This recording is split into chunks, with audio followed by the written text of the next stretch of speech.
And the Raiders at 7-0, and Mickey, it really has been a tough year for Canton McKinnley. Boy, used to year in, year out, impressive.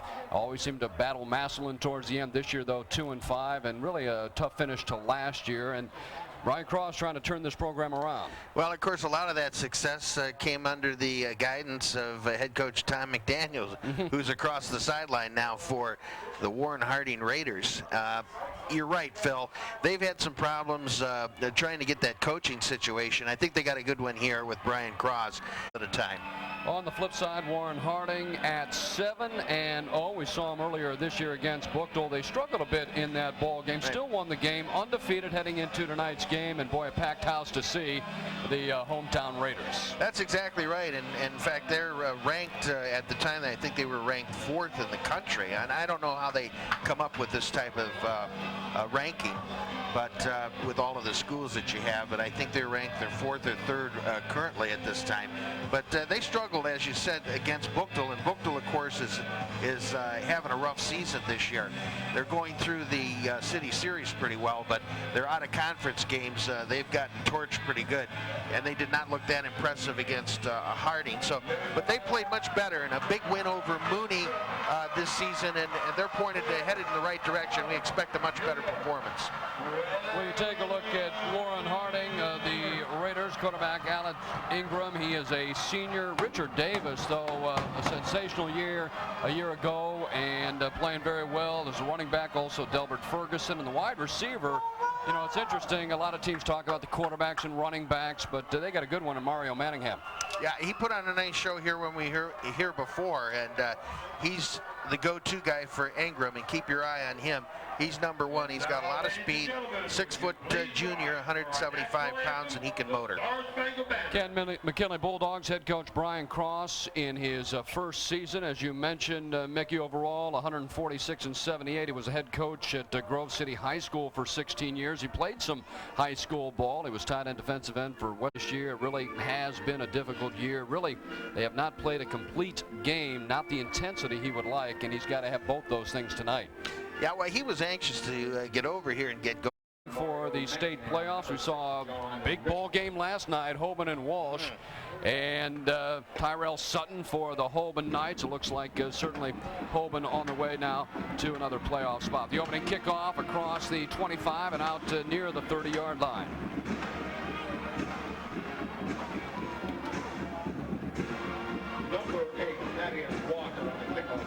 Thaddeus Walker on the kickoff return for Harding, and they're going to mark the ball just shy of the 30 at the 29.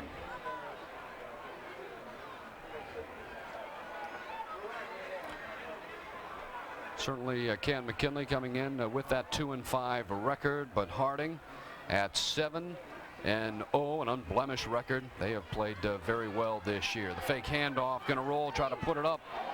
Wide open, 40, 45 to the 50, 45 and down near the 43-yard line, just like that. Able to hook up with Jonte Stroud. Alex Ingram, the fake, rolls out, and wide open for a big gainer to start this ball game. Yeah, that was a beautiful pass, and he run the boot, and on that play, he only had one receiver in the pattern, and there he is, and he's wide open. Nobody within 15 yards of him. He goes right up the sideline. Fortunately, they got some pursuit from the cornerback as he slipped a block in the by one of the receivers and able to come up to make the tackle. Otherwise, that may have gone the distance. Watch out for this guy, Richard Davis, number 27. Again, earlier this year against Buchtel, he had a nice game, and good size, 6'1", 192 pounds, senior. Richard Davis, he got a couple on that first down carry.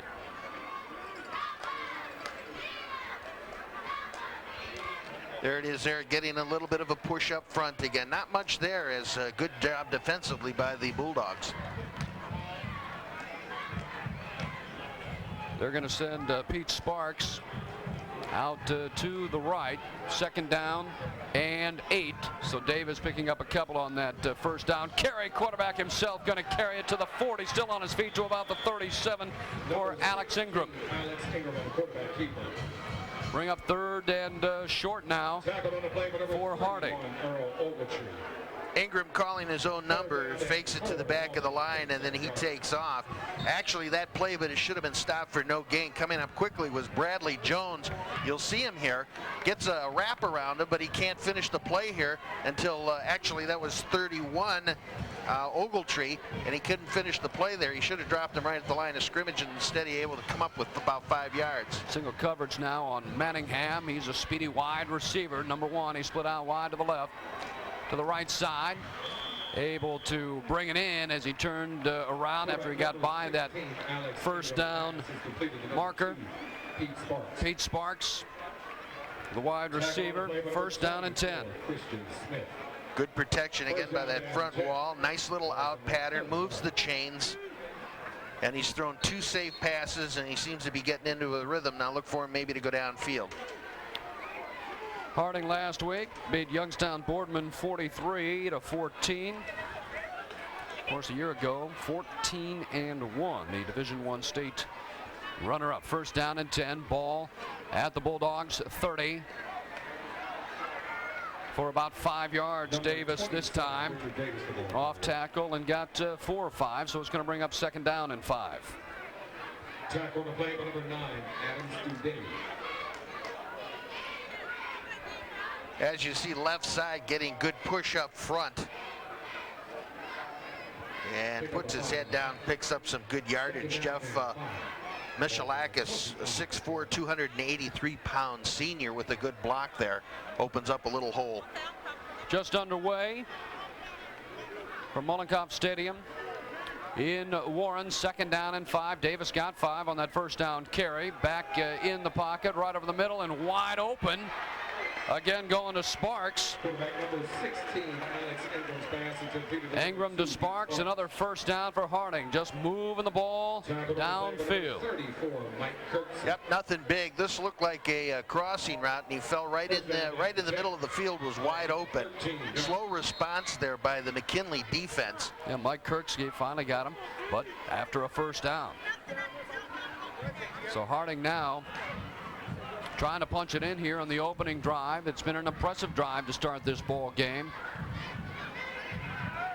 Davis again slicing through to the 10 and then driven back. So he maybe got to that 10-yard line on that first down carry. Tackle on the play by number 34, Mike Kirksey. Davis last year doing well this year, and last year had a sensational year.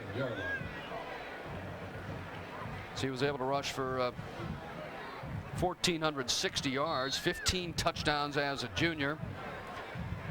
Chauncey Harrisville with a good block, a kick-out block, 5'9", 214-pound sophomore.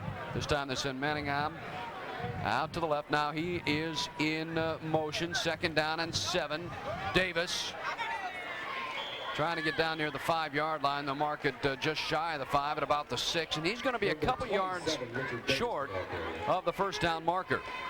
Christian Smith with a nice tackle from his cornerback spot. He cheated up there on the line, 5'5", 154-pound senior. As they shut him down before he can get going. Now an interesting call here. They've had some success, and they'll probably, with him, Ingram on the run. So let's see if he doesn't try to get out of the pocket, giving himself an option to either throw or pull it down and take it in. They line up in the eye, third down and 3. Manningham in motion, right to left. They're going to hand it off to Davis. Davis to the 5, trying to get in, and he is in. Richard Davis scores for Harding, and just like that, with 7:14 to go here in the opening quarter, and the Raiders on top 6-0. Marquis Allen with a great block, 5'11", 223-pound junior. Rips a big hole open in the McKinnley front. Davis puts his head down and goes in from 5 to put Harding on. Nice, impressive drive of about 70 yards to open a ball game. Sparks the holder, and Joe Spain, we'll talk about him a little bit later on. He's able to put it through. It is 7-0 with 7:14 to go here in the opening quarter. And the Canton McKinnley Bulldogs Bulldogs will have the ball, see what they can do with it on their opening drive. But a very impressive start to this ball game for the Raiders. Wow. Well, they started right off throwing some short routes here, really moving the chains at first play right off the bat on that flip to Stroud off of the bootleg. And he went for about 25 on that. And Ingram on the drive went 3 of 3 for 42 yards. Very impressive. And Davis finishes the drive off with from 5 yards out. He on that drive had 18 yards on 5 carries. Join Stan Pyatt, Steve French, Jim Minock, and Maggie Fuller mornings on the Talk of Akron, 100 FM WNIR. So the Bulldogs, not much on defense, and the head coach, Tom McDaniels, boy, did a terrific job for McKinley for many, many years, sure and did. now doing a great job here at Waren Harding. Number 42, Tyrone Gillespie, number 3. Nice kick. Back to the goal line, out to the 10, not much room. In fact, he's going to be brought down just across the 15-yard line. Ryan Brinson able to get out across the 15. Number 3. It'll be first down and 10, and the Bulldogs, first of all, a couple of things. Didn't want to give up an early touchdown, letting Harding go the distance on the opening drive. Number 2, they would have certainly liked to have better field position. 8 plays, 71 yards. Well, we mentioned, and you were going to talk to him, and we'll talk about it through the course of the game, is Spain's leg is just unbelievable, and you saw right there on that kickoff driving it right back to the goal line. He's just been about perfect this year, and he can kick it. We watched him early in the pregame. He can drive the ball. Good first down run out across the 25. Very patient. Number 87, Mark Jackson, ball carrier. Mark Jackson, number 87. Boy, he just kind of waited and then took off as we watch here. Host of blockers out in front as he comes around. It's almost like on the end around. He had a couple of guys out in front of him, really cleared the way and picked up great yardage. Good first down call. Tyrone Gillespie is split out wide to the left. Single coverage now. First down and 10. After about 11 on that carry. First back through, and he's able to slice across the 30, maybe to the 31. And that is Theo Goodright. Goodright 5'10", 170-pound junior. Didn't look like there was much there, Phil, but able to struggle and bust a couple of tackles at the line of scrimmage and able to get out to about 4 yards. Talking to the head coach of McKinley, Brian Cross. Boy, he talked an awful lot about Theo Goodright, also Ryan Brinson. Second down. Not much there. Maybe back to the line of scrimmage with second down and 5, and I don't think he got much. Christian Smith, the ball carrier. Christian Smith, the ball carrier. Maybe 1, so it is going to be third down. In fact, they mark it now back a little bit, so it's third down and 5 for the Bulldogs. Penetration by Harding's front wall there, and there's no place to go for the young man. Christian Smith, just 5'5", 154-pound senior. This time Gillespie now, Tyrone Gillespie. He is split out wide to the left. Third down for the Bulldogs. They've got to get it just across the 35. Going to the air, single coverage, and can't get to it. Gillespie just couldn't get to it. Schaefer, though, able to throw it deep, so trying to maybe loosen up that defense early on, but a punting situation for the Bulldogs with 5:19 to go in the first quarter. They're going to have to give it up. Well, Phil, they had the one-on-one coverage there, and probably something more to the middle of the field. Maybe have him, instead of the fly route, run him on a cross or a slant, because he had that whole wide side of the field to work with. Pretty nice punt. That'll send Thaddeus Walker back inside the 30. He's to the 35 and 36. So we're going to see the Harding Raiders offense again. First drive. On a play, number 87. Took it in 7-0 with 5:18 to go here in the first quarter. Raiders take over first down. Impressive first possession drive for the Raiders.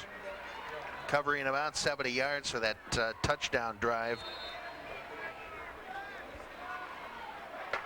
Harding certainly has an impressive offensive line and opened up some big holes in that first drive. They pitch it out this time.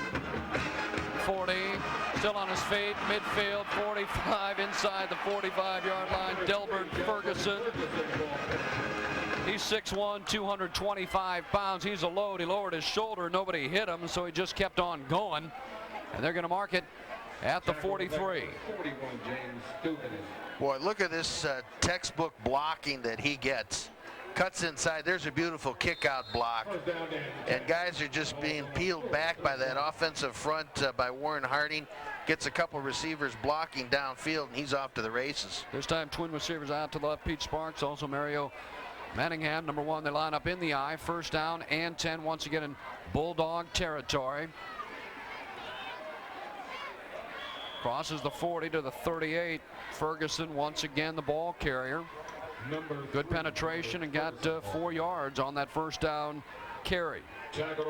Adam Studney, 5'10", 175-pound senior with the tackle for McKinnley. He actually hit him about a yard downfield, but he dragged him for a couple. Great crowd on hand tonight.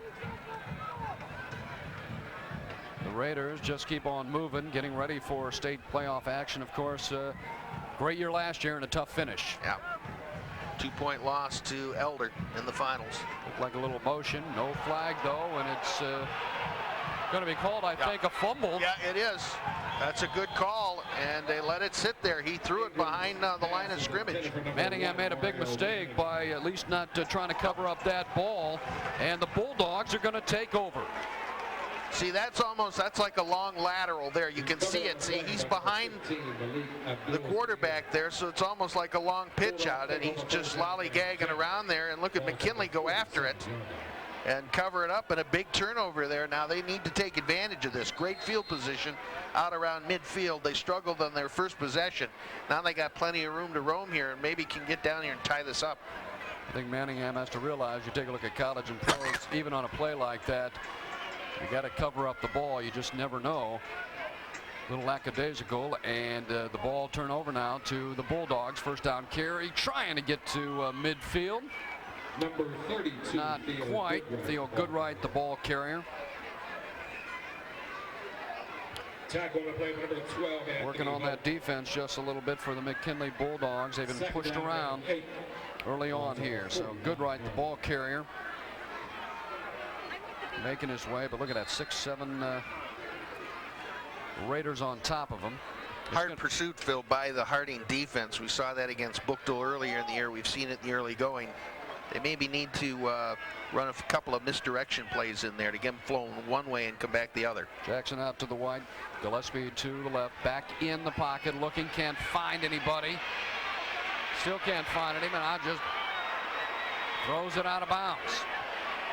So Ryan Schaefer just couldn't find anybody downfield. We do have a flag down.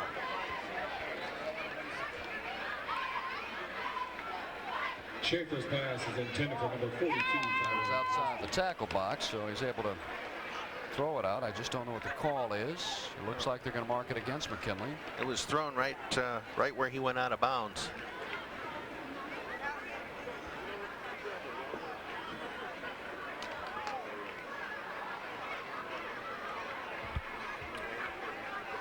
Intentional grounding against the Bulldogs.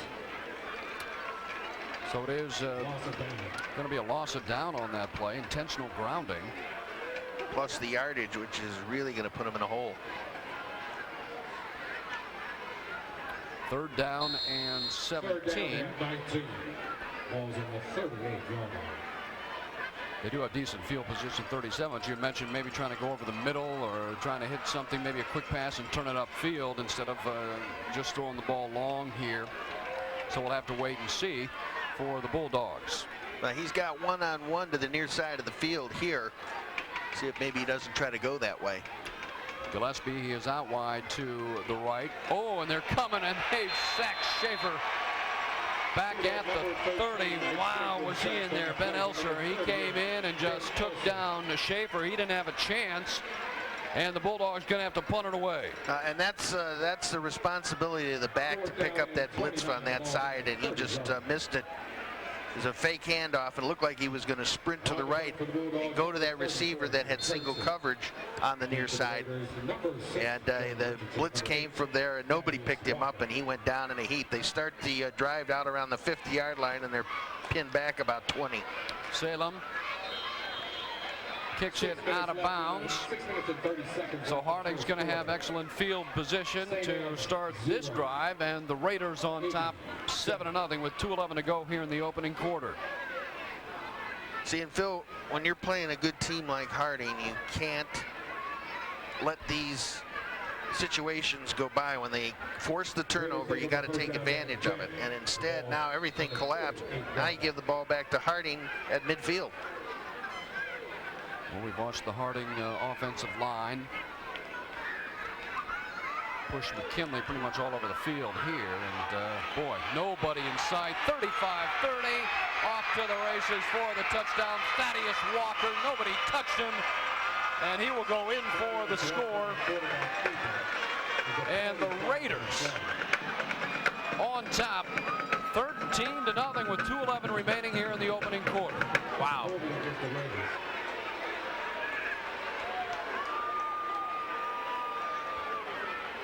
Look at here. Look at the blocks downfield. Great job by the receiver. Up there's a flag. Looks like she's going to come back. Manningham with a great block there, and Walker got up the sideline, and he was gone. Maybe that's why it was so open. Yep. Saw the flag coming early, and they're going to mark it off against the Raiders. So the Bulldogs dodge a bullet here. They'll mark it back to the 45. Yeah, they got some quick backs.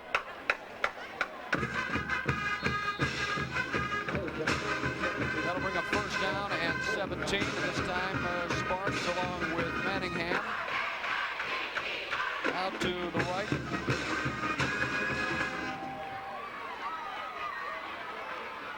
This time they go out once again. They've had a lot of success inside and outside, and Delbert Ferguson able to get back to that original line of scrimmage and maybe just a yard or two past it. So a nice run by Ferguson, and he's had a nice first quarter. Yeah, he sure has. Matt Mann with a good block up front, 5'11", 212-pound junior. And he just breaks tackles. There's nobody there, first of all, to stop him at the line of scrimmage. Makes a nice cut inside. They just can't stay with him here in the early going.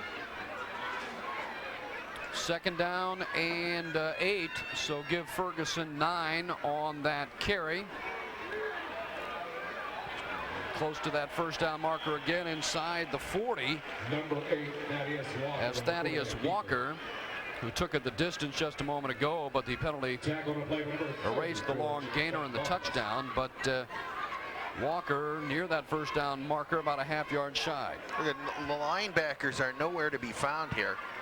And he makes a nice cut across the grain. Pretty good block there by Dante Campbell, 6'1", 262-pound junior.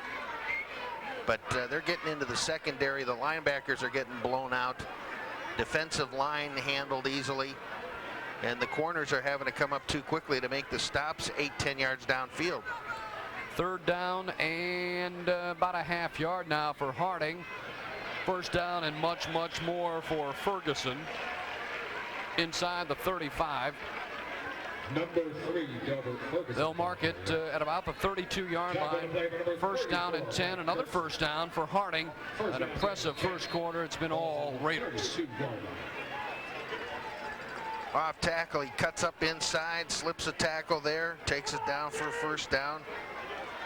Good blocking again across the front. Lonnie McDonald, offensive tackle, 5'8", 273, a senior with a good block. First down and 10. Ball at the 32. The fake, and going to throw, and that is wide open and not able to stay on his feet. He had a lot of room. Jonte Stroud caught one earlier tonight. He's wide open, but slipped up and give him maybe a yard after he caught the pass. So it's second down and 9, and the clock ticking here, winding down here in the opening quarter. Boy, Phil, and look at, he would have had about 10 yards had he been able to keep his feet. That is the end of the first quarter here from Malakoff Stadium. It's been all Waren Harding, 7-0 on the year, trying to stay undefeated after one. Raiders 7 and the Bulldogs nothing. For the Canton McKinnley Bulldogs, impressive so far. 8 first downs in that first quarter. And leading 7-0, a touchdown called back of some 48 yards. But they have manhandled McKinnley here in the first quarter. 2nd down and 9. Going to keep it himself, and again, not much room. Maybe got back to the line of scrimmage. Thaddeus Walker. It's going to be 3rd and long, and boy, they haven't been able to stop Harding, but right now, if you're able to come up with a stop here mentally and get yourself back into the game. Right. They ate him alive, Phil, on this play. He had nowhere to go. And speaking of eating things, that Papa John's Pizza was outstanding for the pregame meal. 1976 Elm Road, and they have an outstanding special going on. Choose a large one for $10.99, and we had a cup, but when we got here, there's only a few pieces left. Yeah, right. But it was still very, very good. Those guys in the truck and women. But Papa John's going deep and open and touchdown. Oh my. This time able to hook up with the old Finnessy. 3rd down and long. And the touchdown toss to Finnessy. He was wide open. Just take your pick. Yeah, really a poor job in the secondary. No heat at all by the front line of McKinnley. He was able to sprint out a little bit and set himself and launch it down there, and nobody within 5 yards on the coverage. An easy touchdown toss. So Spain will come in and tax on the extra point. And just like that, a couple nice defensive plays by the Bulldogs, and they let one slip away. And again, head coach Brian Cross had mentioned that we just have to stay away from penalties and from giving Waren Harding the big plays, going 30 or 40 yards, and they've done it a couple of times tonight. The first one, a long run, called back on a penalty.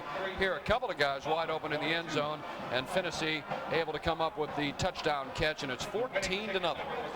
We've seen some long runs ripped off, and they're just tearing them up front. No help from anywhere. It's really they're putting on a clinic. And this could be a blowout unless McKinnley fastens up those bootstraps, tightens them up, and gets out after it. See, and that ball actually, Phil, that ball was thrown behind him. He had to come back for it in the end zone. That's how wide open he was.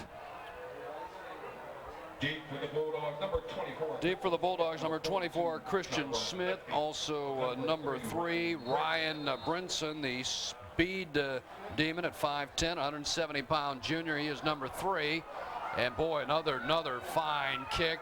That drives Brinson a few yards deep into the end zone, and the Bulldogs are going to have to start on their own 20. And it's Waren Harding on top, 14-0 with 11:17 to go here in the first half. Boy, you had to get your Raider gear. I'm talking about t-shirts, sweatshirts, gloves, watches, hats, ponchos, much, much more. Now, to purchase these items, go to the cafeteria deliveries entrance beyond the high school. Open 7 a.m. till 2:30 p.m. weekdays. All profits go to the MH Youth Organization Student Activities Fund. Darla Banks heads up this fine nonprofit program, and the funds go back into the school for the students. So get your Raider gear. Yep. And really, now is the time. You know, everybody jumps on the bandwagon. When the team's doing well, everybody wants to wear the Raiders gear. You can get it right there at the high school, 7 a.m. to 2:30 p.m. weekdays. I may get yourself although we don't need one tonight. And you got the 2 kids. That's right. That Raider gear looked good out there in Copley. That's right. Indians, Raiders, and Speaking of Copley and some of the other teams, of course, we talked about the City Series a little bit. Boy, Bookdale and Garfield, the class once again you mentioned, both teams at 4-0 to come down to that final game. In the Suburban League, you've got a tight race. Green, Wadsworth up on top. First down, not anywhere to go, and is dropped down inside the 20-yard line. But boy, when you take a look at some of the teams, as we head now into the final few weeks of the season, getting ready for the playoffs, you take a look at Portage County League with Mogador always there, and this is Scott Pollock, the head coach, his final season. He's been there 16 or 17 years. As we talk about coaches that have been in the area for a long time, he's calling it quits. He told me he just wants to spend, more time with the family, and people don't realize, especially at the high school level, in all sports, you devote an awful lot of time. Yeah. So it is third down, and that one is incomplete, and the Bulldogs. Tough going here as Schaefer was looking for Raymar Morgan. Nice size for Morgan at 6'4", 180-pound sophomore, but you gotta pull it in when you have an opportunity here when it goes off your fingertips. And Phil, that was open right there. Had he caught that ball, he had a lane and could have gotten into the secondary, maybe 25, 30 yards downfield, and drops the ball. Ball hits just inside the 50, and the Raiders with 9:13 to go here in the first half going to get the ball back once again, and they lead it 14-0. We saw a couple of good ball teams last night in Hoban and Walsh. Looks like Hoban will go to the playoffs, and you take a look at all the fine teams in the area. And we take a look at Waren. Maybe this year for the Raiders to win the state title. They've got a couple of regular season games left, and I believe next week they travel to Massillon to take on the Tigers. And of course, the Tigers lost last night, and then they finish out the season against Austintown Fitch, both on the road. First down and 10 for Harding. The ball at the Bulldogs 49. And off to Davis. Boy, nice little hole there. Got to the 45 and a couple of more yards, maybe to the 43, and that's going to bring up second down and 4. And I'm taking a look at Richard Davis. You certainly have Delbert Ferguson has been sensational early on here. They just one after another. Yep.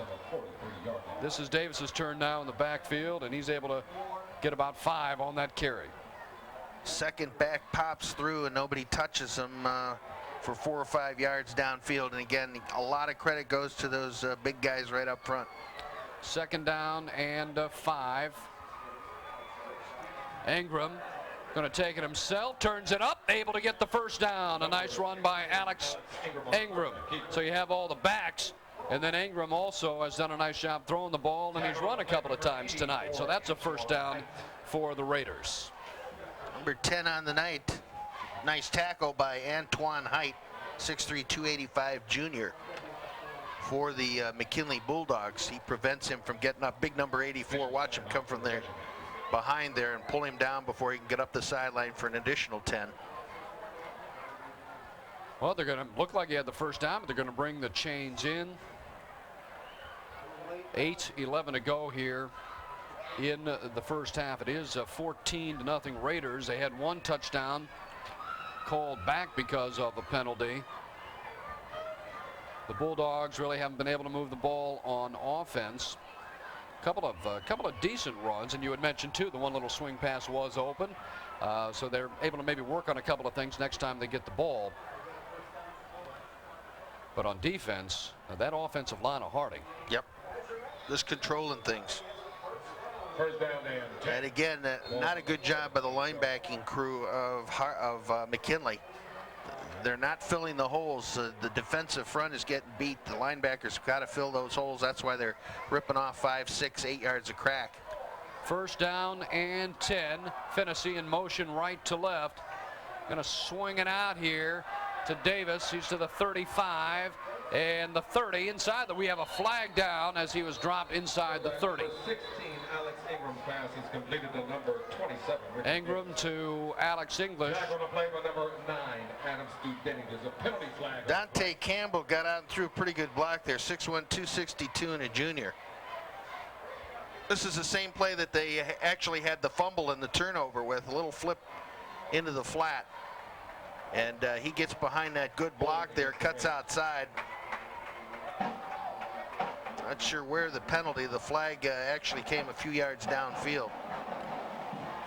So Davis not only can run the ball, pretty nice hands as you're able to pull that one in and pick up a nice gainer, but the penalty against Harding. First down and 10. Over 200 yards now in total offense for Harding here in the first half. 7:15, the clock running here in the second quarter. This time Ingram, he's going to get under center.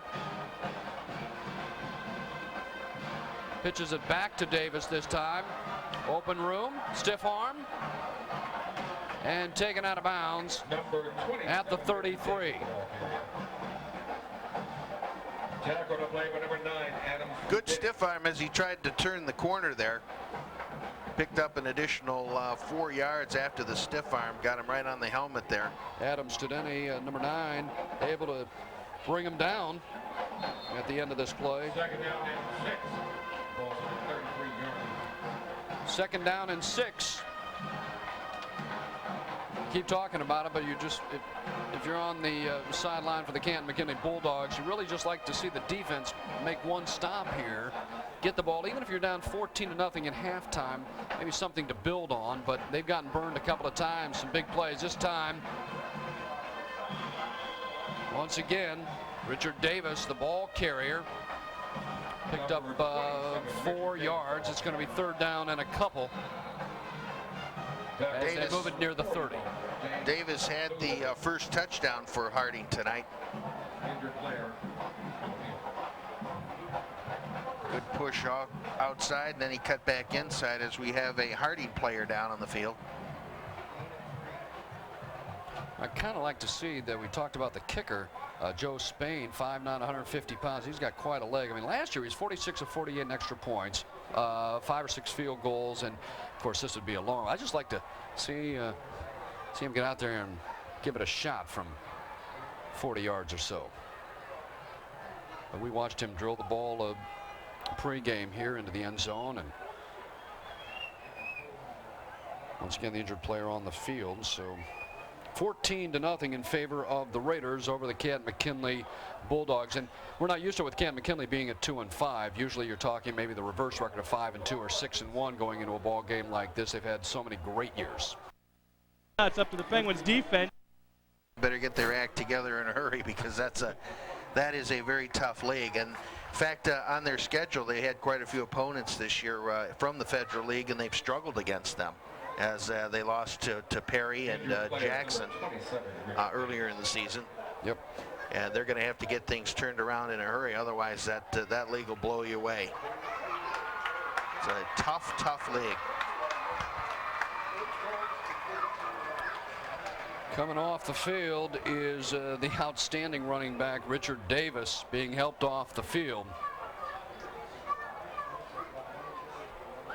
Third down and 2. Bulldogs panting. A lot of work for the Bulldogs tonight. Go get some water. Third down and a couple. And again, for the Bulldogs, you're a Canton McKinnley fan, you like to see him make a stop here and try to get some momentum.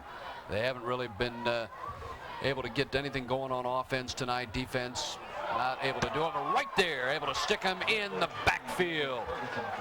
Delbert Ferguson got it, and he was hit. Tackle to play by number 74. Maybe lost a yard on the play, so it's going to bring up fourth down and 4 for Waren Harding. Fourth down and 4. Wow, they came right in there. Led by Earl Ogletree. Really a nice job. Timeout Raiders. Timeout Raiders. They lead at 14-0 with 6:17 to go. The ball is at the 32-yard line with 4th and 4. Pretty long field goal for Spain at this point. Yeah, this might be a little out of his range. Number 4, General. But at the 32, come up with a play here. It looks like you may have lost. It's hard to say, but Davis being carried off the field, number 27, may have lost Richard Davis for the remainder of tonight's game. Let's certainly hope he's all right to finish out the season. Yeah, they actually had to carry him off the field. Davis, a senior, and is terrific. But again, they have 3 or 4 very, very solid backs for Harding. He's had a good first half here. Again, I mentioned before he had the 1 touchdown. At 18-20, he got 38 yards on the ground. If you have any questions, 8 carries. call Cheryl Walker Brown. And he gets it done. He's a tough back that goes in between the tackles, showing a little bit of speed, can bounce outside. Next Friday night, Youngstown Ursuline at Cardinal Mooney. We'll have that ball game for you here on Time Warner Cable. And October 24th, St. Vincent St. Mary against Walsh Jesuit. We saw the Warriors last night, Jerry Reardon's ball club, going up against feisty St. Vincent St. Mary bunch led by Jay Brophy. 4th down and 4. Straight back in the pocket all the time. Now flushed out, looking for that first down marker. He is hit, dropped, but it looks as if he had enough for the first down as Alex Ingram once again carries the ball and got 4, perhaps 5 yards on the carry. He needed 4. Antoine Hyatt with a stop, but not quick enough, and that was the key possession here to maybe hold them and keep them off the scoreboard for the remainder of the half. 4th down and 4, but scrambles around, able to pick up the first down and keep the drive alive. That's number 11 for them now here in the first half. And a touchdown here, Phil, would put them up 21-0, and the way McKinnley is operating, it'd be tough to come back against Harding. I thought I saw a flag on the field, but may have picked up that flag. And 14-0, as you had mentioned, in favor of Waren Harding. Big crowd on hand tonight. You know what, too, we noticed, Phil, is McKinley's numbers have really got to be down this year. I'm really surprised. You know, normally they've got a pretty good-sized squad as far as number of kids out for the team, and it's definitely down. A penalty marked off. So what penalty on the play? 4th down and 9. 4th down and 9 as they mark 5 yards off against Harding. This time Sparks, he is out wide to the right, single coverage, and Mario Manningham is out to the left. In motion is Finnessy, left to right. Little pass out. Got a block and then some, and then dropped right past, I believe, that first down marker. Mario Manningham. Manningham came up, he got it, made a nice little run, picked up about 10, and that is enough for the first down. So 4th and 4, they pick up the first down by about a yard or 2. They get penalized. Now 4th and 8, and they pick up those 8 yards and an additional 2.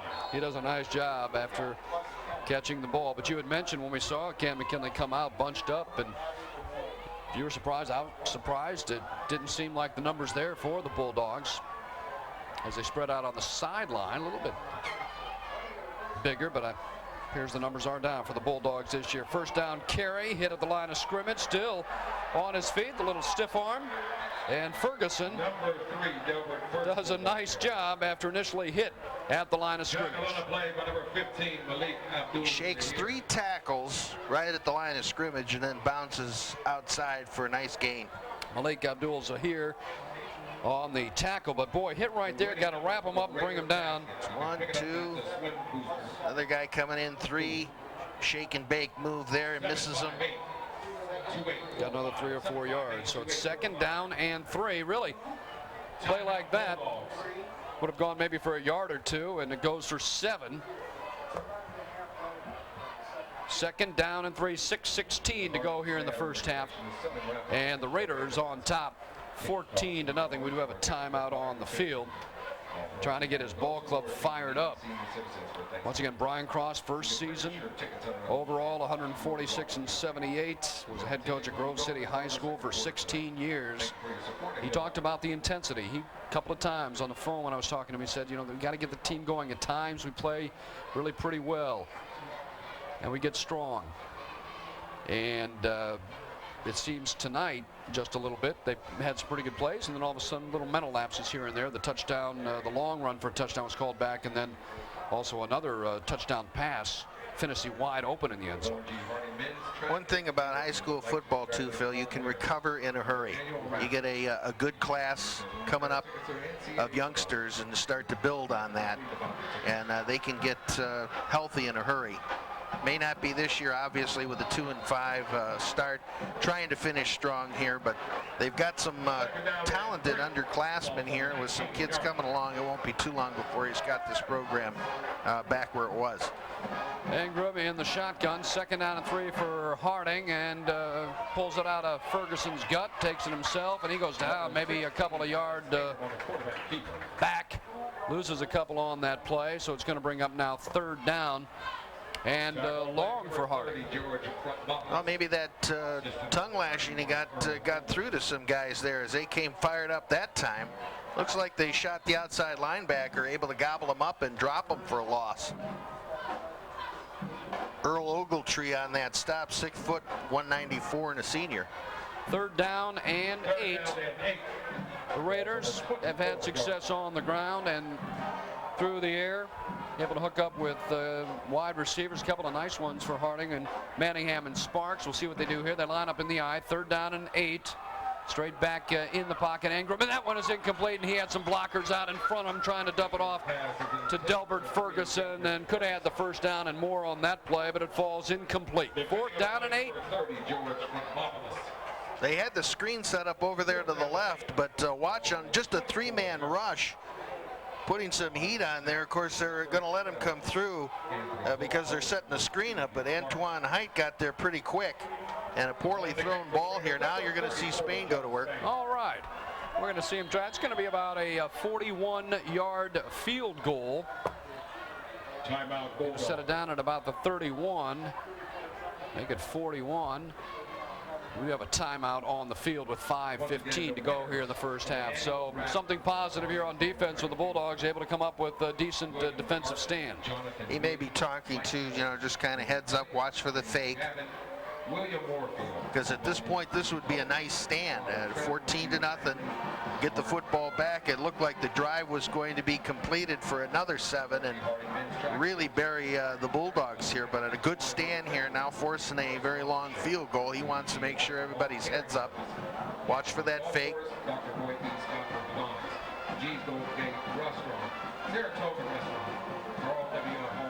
Sparks, the holder. And once again, Joe Spain, the kicker, has been terrific for Harding. He's a senior. 41-yard try. Snap is good. The kick is up, and the kick is no good. No good. Right on target, just a little short. 5 minutes and 10 seconds left in the half. So again, you talked about it. Able to keep him off the board on that drive, and the Bulldogs will take over with 5:10 to go here in the 1st half. And a couple of things they can work on maybe to get a drive going. Good stand here by McKinnley's defense. Very good. They had a lot of things go against them here. Now they've got the football back. And hopefully, just up to this point, Phil, only 1 1st down, and that was off the very first play that they had from scrimmage, the first time they had the football, way back in the early part of the 1st quarter. Since then, they have been shut out 1st downs and not much ground game. So they take over. 1st down and 10 to the 20, 25, out across the 30, and that's that Ryan Brinson, number 3. Nice gain on 1st down. They're going to mark it right about the 30-yard line. Looks to be a 1st down. 1st down and 10 for the Bulldogs. Thomas Marchi gets out quickly as he pulled on that play on the deep pitch to Brinson. Got a good block, 5'11", 240-pound senior.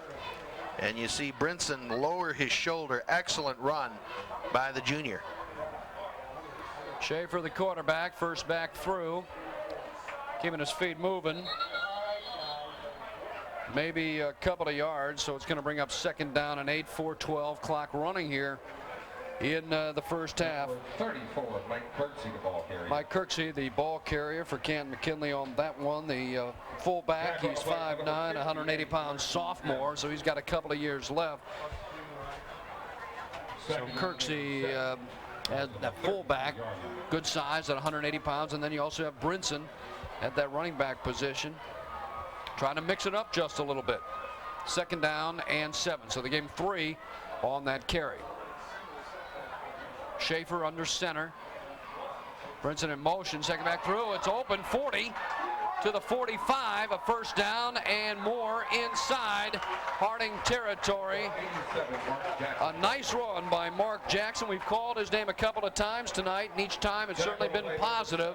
A big gainer, taking it into Raider territory. Well, we talked about it before, and there's a beautiful kick-out block right there. Some misdirection, Phil, and they certainly had it on this one. Got everybody faked out, and in comes Jackson on the inside handoff. They got the good block there, boy, and he got out there to the secondary, and they crossed midfield in good shape. Jackson out wide to the right, and Tyrone Gillespie up tight here to the left. They line up in the eye. 1st down and 10. They'll mark it at the 49.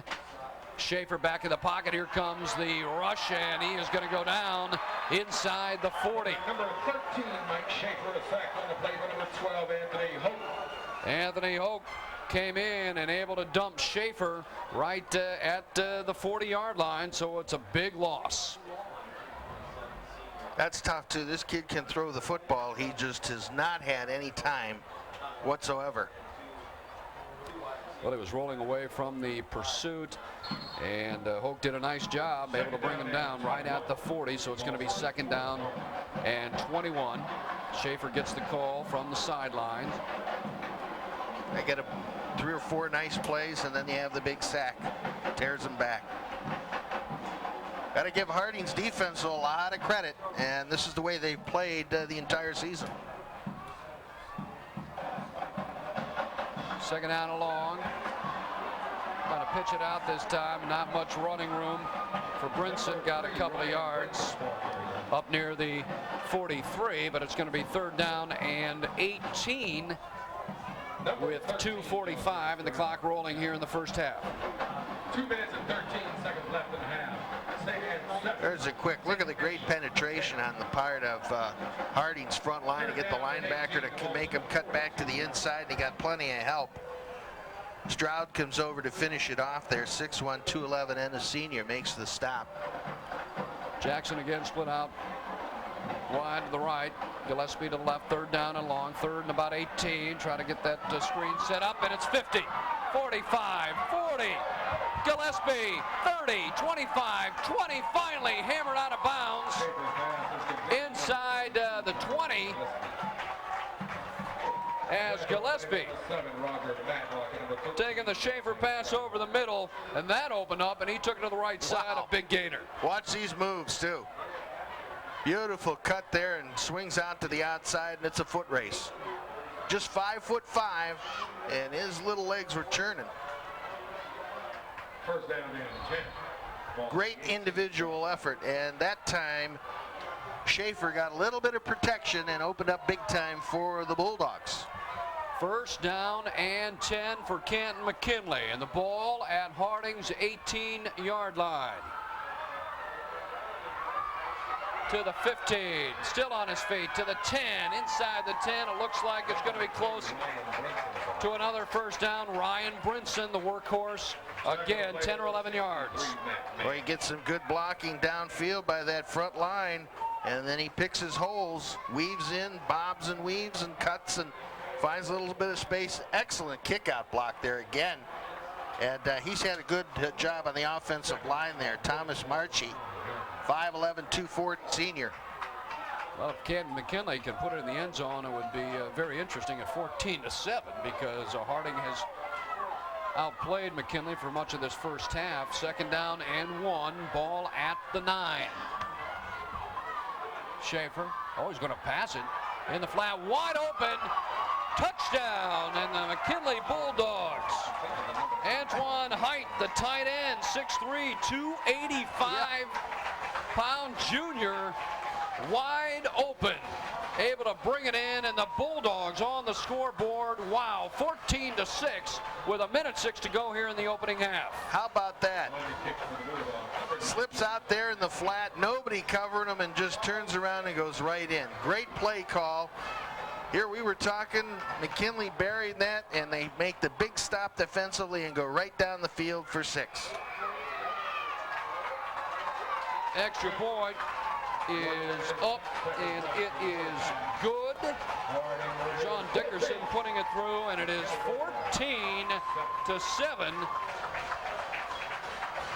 with just over a minute to go here in the first half. Both teams, well, Canton McKinnley with 1 timeout and Harding with 2, but the Raiders had it going their way much of this first half, and really a nice drive by McKinnley to get right back in the ball game. And you said it, I think maybe the little chat by the head coach not too long ago sparked this ball club. Well, he used the timeout to let him have it, and that's where it started, was the good defensive stand. I was figuring Harding was going to take it in there and push this thing out to 21-0, and it was going to be a rough go the rest of the evening, but they got the stand, and then we saw some misdirection. The offensive line did a great job of blocking on this series, both giving Schaefer some protection and also moving Harding's good defensive wall right off of the ball. They went right down the field to put 7 up. We got ourselves a football game. 14-7. Beautiful night for high school football. Next week, we'll have Youngstown Ursuline, Youngstown Cardinal Mooney Friday night. And October 24th, Akron St. Vincent St. Mary at Walsh Jesuit. Some big games coming up on Time Warner Cable. So it's going to be interesting to see what they do here. A little over a minute to go. You got a couple of timeouts, 1:10 to go, and you have pretty good field position at the 36. And a good quarterback that can get that football downfield. In fact, we've seen Walker and Ingram tonight. Combined, they are 6 of 7 through the air. Manningham, single coverage. He's out wide to the right. Again, a nice defensive stand by the Bulldogs. The missed field goal just short from 41 yards out.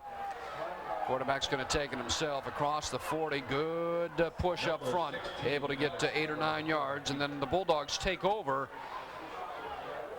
and take it in for the score and the touchdown pass, and it's 14-7. The clock continues to run with 41 seconds. I'm a bit surprised.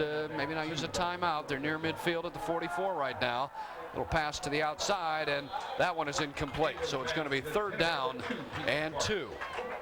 Defending on the play, number 24, Christian. Well, they would have been in business had he been able to come up with that ball. It'd have been right out of their past midfield, in good shape here with still a couple of timeouts, but the pass comes up a little bit short. He was open too, right at midfield. 3rd down, a couple for the Harding Raiders. 33 seconds to go here in the first half. Harding on top, 14-7. Going to try it again. He's going to get that 1st down and much more. Now inside Bulldog territory as Alex Ingram carries it once again. Got to move the chains. They're going to mark it at the 48, 28 seconds, 1st down and 10. And Harding's going to take a timeout here to talk it over. You know, you figure too, Phil, from this spot, if they can get maybe another 15, 20 yards, you're certainly within Joe Spain's range as far as field goals. And I think that's what they're thinking now, and possibly pop something open. They've got the speedsters there. And again, for the most of the first half here, they have really dominated play, both through the air and on the ground. 2-8-4-5. And they do have 1 remaining timeout. Both teams have a timeout remaining, so you can do just about anything. Right. Keep in the middle of the field, and if they get 10 or 12 on a pass down the middle, 15 down the middle of the field, takes time to move the change. They can hold on to that timeout and then again go with the next play down the middle. So they're in good shape here. They can do a lot of things.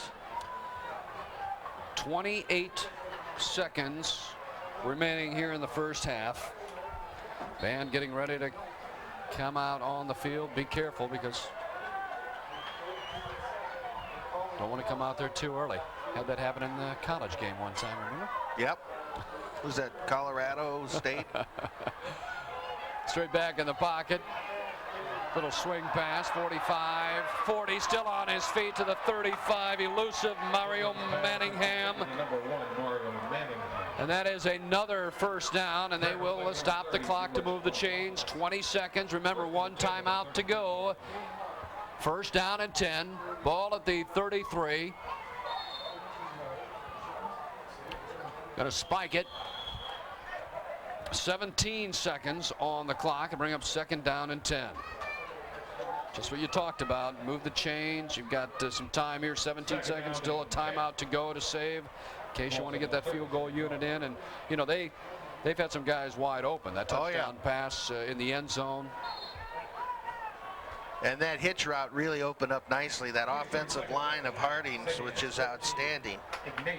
Off of the hitch pass, gets out there and really threw a couple of nice blocks. He cut inside those blocks, got down the middle of the field for a big gainer. They need something similar, about the same kind of yardage, to put Spain in good position for a field goal. Second down and 10 for Harding. Ingram, the quarterback, swings it on out. 5, 6, 7, maybe 8 yards on that catch. Joe Finnessy in motion.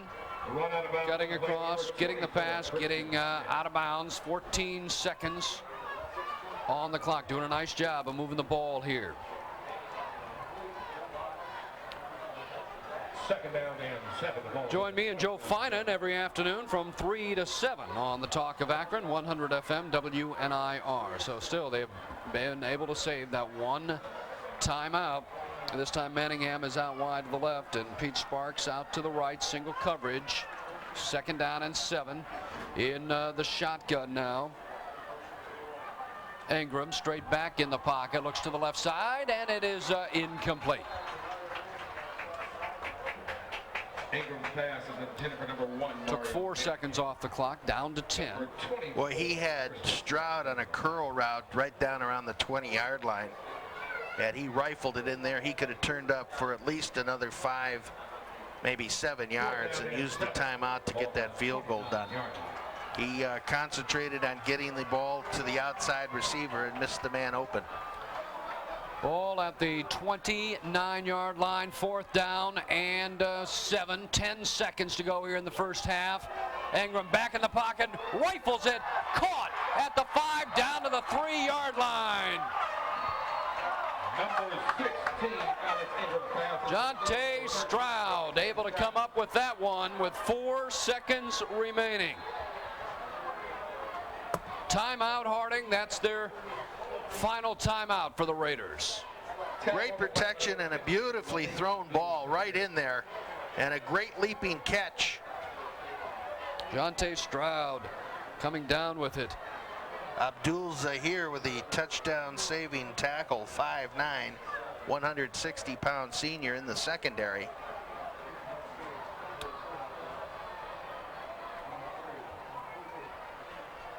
So Spain now into On the snap, try and make it a 17-7 score after the Bulldogs fought so hard defensively and then offensively to get back into this ball game. But with just over a minute to go, a nice drive by Waren Harding to set up this field goal try. It'll be just about like an extra point. Sparks the holder, and he's got it right at the 10. The kick is up, and the kick is good. And that is the final play of this first half. So an impressive drive by the Bulldogs to cut the lead to 14-7. And then Harding goes down to kick the field goal. And that's your halftime score. Waren Harding 17, Canton McKinnley 7. Back with the second half in just a minute.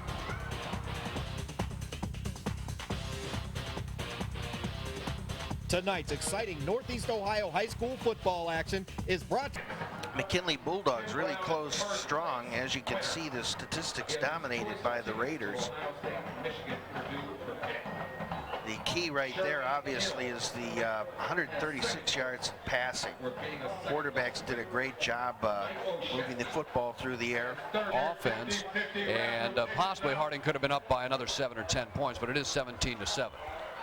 And McKinley's made it a ball game here. Yeah, you mentioned Ingram with 21 yards on the ground and 133 yards through the air.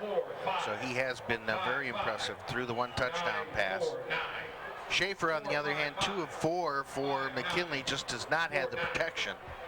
And he had a total 49 yards. So the running game, you know, for Harding, Richard Davis, we talked an awful lot about the 6 foot 190 pound senior in the second quarter, helped off the field. May not see him anymore tonight. Let's hope he's okay for certainly for the next few games and into the state playoffs. But really rushing, they've got 2 or 3 guys they can go to. Really haven't missed them too much. Right, and Walker's filled in at quarterback, and he had a couple of nice runs too.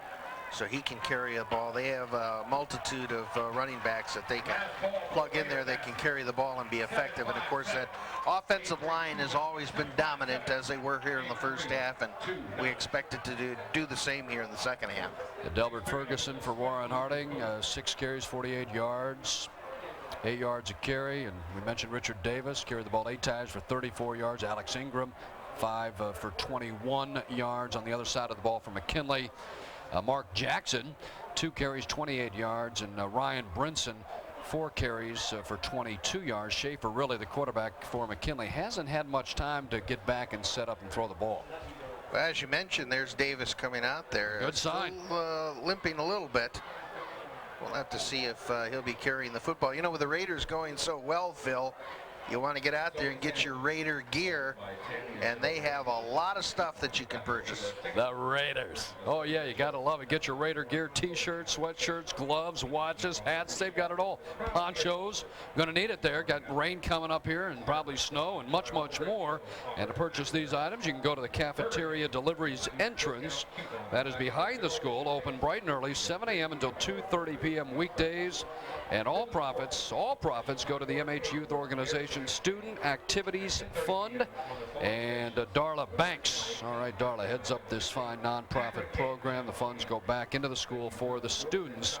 Got to get your Raider gear. And they have been playing sensational throughout the year. 7-0 coming into tonight's game, and really the fans haven't had to get up really on their feet tonight, because it has been Waren Harding. They've been dominant in this ball game. You take a look at the scoreboard, and the Bulldogs hanging around. Yep. Played pretty well for a couple minutes span towards the end of the second quarter, and able to pull within a touchdown, but then they let the drive slip away on the part of Harding to get down into field goal range. In fact, they almost gave up the touchdown on the deep ball. They nailed the receiver right at about the 3-yard line. Number 3, Ryan Brinson, deep for McKinley. Also number 24, Christian Smith. He is back deep for McKinley. John Flaminio, the kicker. He does the kicking here on the kickoffs, and kicks it deep once again to the goal line as Brinson takes it out to the 10, maybe to the 11-yard line, but again just out to about the 16. But it started early and started this way for McKinley early on when Brinson really could not manage to even get out to the 20. McKinley started off slowly, able to gain some momentum. They did have a nice defensive stand late in the first half, and the missed field goal just short from 41 yards out, and the Bulldogs took over, went downfield to score on a touchdown pass to make it 14-7. Then with just over a minute to go in that first half, Waren Harding took the ball downfield and able to kick a short field goal to make it 17-7. So just underway here in the third quarter. Nice run up to the 25 and beyond. So Theo Goodright, nice run on that first down carry. Well, he faked the handoff. He gave it to the back on the quick dive and faked it to the back, Brinson, coming out to the outside. A good trap block inside. Boy, that opened up nicely. So a good start here for the McKinley Bulldogs. Talked about that quick dive. That's usually what you do when we go to Quaker Square. Oh, yeah. Outstanding, because once a check comes, but it isn't that much. That's what I'm trying to say. Out there at the whistle stop with the prime rib, and oh, that's 10. What is it? 10.95. 10.95. Yep. Yeah, you should be able to afford that. Get your choice of 8-ounce prime rib or strip steak. Entertainment. It's just a great evening out. Another hole opens up and another nice run, and looks like another first down. Ryan Brinson able to take it out to about the 39-yard line. Another first down for the Bulldogs, keeping it on the ground. So you got the whistle stop there at Quaker Square. You also have the Pie Factory. We've talked about it before. $7.95 on the weekends. Take the kids, get to keep the pie after you bake it, and also the apron. Always a fun time. So the Bulldogs coming out on the ground. Look at the quick feet of Brinson. Busts a tackle. Nice little cut here. Dips outside. Slips a tackle. Keeps the legs moving. Excellent run. Bulldogs off to a good start. First down and 10. They'll set up now in the I. Mike Schaefer is the quarterback. They're going to keep it on the ground, and again to Brinson, and Brinson cracks through for another 3, possibly about 3 yards. So it's going to bring up second down and 7. Good block by Big Joe Mascarello, 6'2", 328-pound senior. And he told me that you're going to take him to the whistle stop for that prime rib. He might have a couple, though. I might be in. Yeah, well, exactly. Still, 10.95. You can't beat it. I might do that. Second down and 7. Brinson just got about 3 yards. Again in the first half, 4 carries, 22 yards. He's averaging about 5.5 a carry. Second down and 7. Now Schaefer looks to go to the air, but the pressure is on. Flushed out of the pocket, throws deep, and that is tipped up and incomplete. And really a nice job down field by 87 Mark Jackson. He realized he didn't have a shot at it. Looked like he just tried to bat the ball out of bounds, preventing the interception. Got little play action here. Brinson picks up the block there, but then it all breaks down, and Schaefer once again running for his life and just fires it down in there into congestion, and the ball knocked out of bounds. Luckily, it wasn't picked off for the Bulldogs. Bulldogs having some success on the ground here in the opening drive of the second half. Third down and 7. The crowd getting a little bit louder now on the Harding side of the field. Third down and 7. Schaefer in the shotgun. Here comes the pressure. He fumbles the ball, and it is picked up by the Harding Raiders. Boy, they came at him, and Schaefer fumbled the ball, and the Raiders take over at the 30. Phil, I thought for sure they came through there that they were setting up a screen. I don't think anybody threw a block there. And punching the ball out of his hand, and the big mistake there, but he was under a lot of heat. What a very poor job of the offensive line on that play for McKinnley. I was looking for the back there. I thought they were going to lob a screen. He had 5 guys in the backfield before he even had the snap. So Davis back in the game, and he gets about 5 on that carry. I'm a bit surprised. He was shaken up late, or in that second quarter, helped off the field. They have really 2, 3, 4 outstanding backs, but comes right back out, and he's going to start now in the second half. Richard Davis gets about 5 on that first down carry. Second down and 5. The ball's on the 25-yard line. Delbert Ferguson in the backfield along with Davis. So it is second down and 5. In motion, left to right is Mario Manningham. Davis again, the ball carrier, and gets a first down inside the 20 to the 19. Davis, the ball carrier. Well, we're going back to the first half of play where the Harding offensive front's taking control once again. 2 quick hitters there. Big holes opened up, and into the secondary he goes. First down and 10.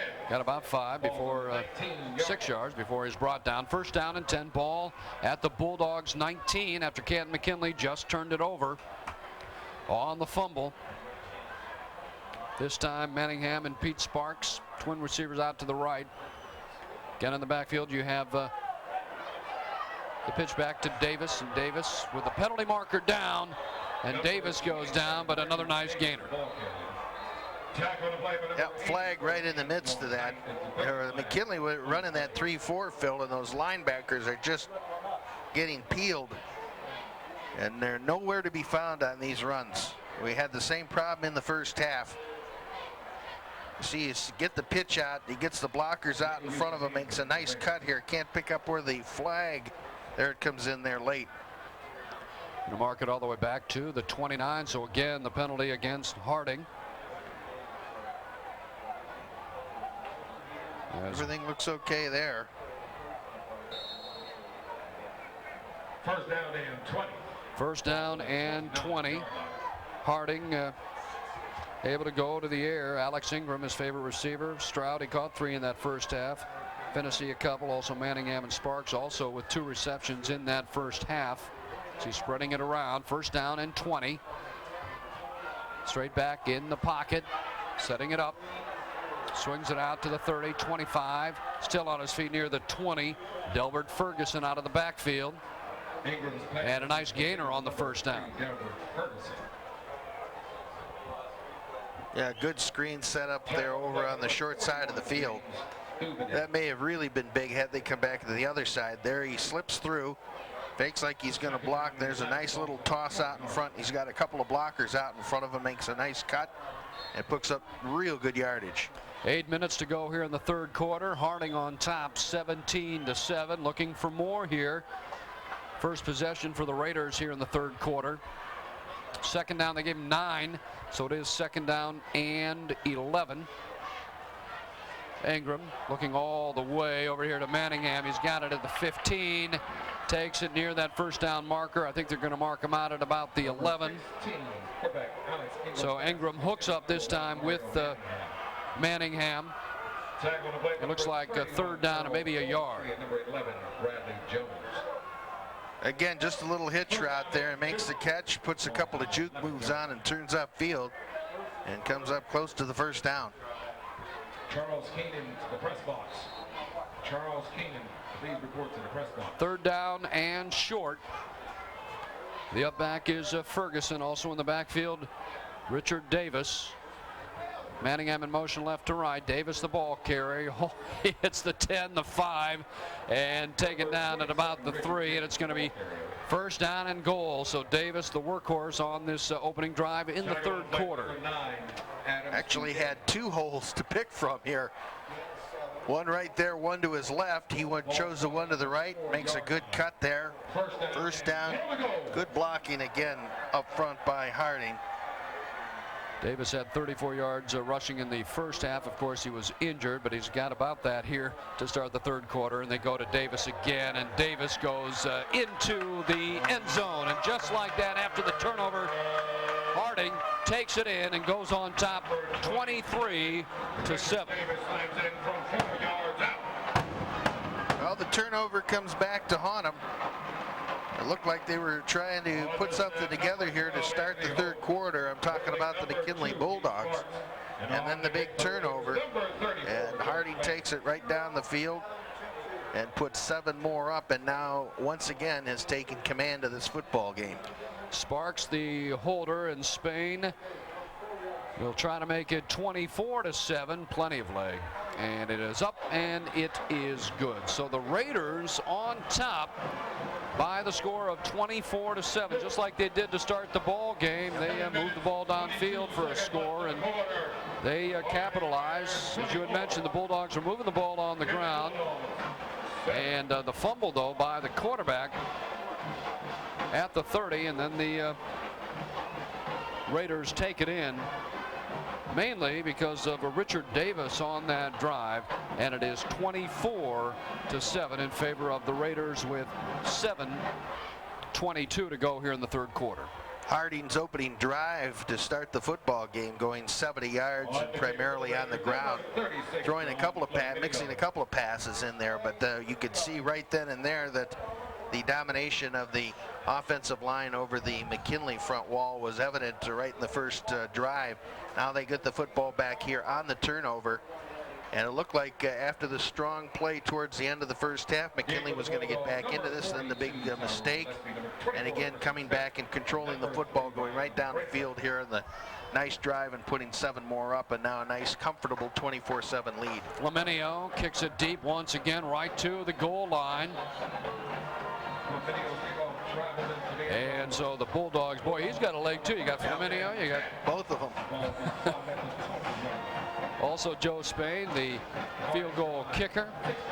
And it's going to be first down and 10. Ball at the 20 to start this drive. Not a happy group there on that McKinnley sideline. The only thing that I could think of Might make 'em that'll put happy. a smile on their face is a Papa John's pizza. No doubt about that. A large one for $10.99 over there, and of course they're located at 1976 Elm Road. Phone number 330-372-9498, and they have outstanding pizza over there.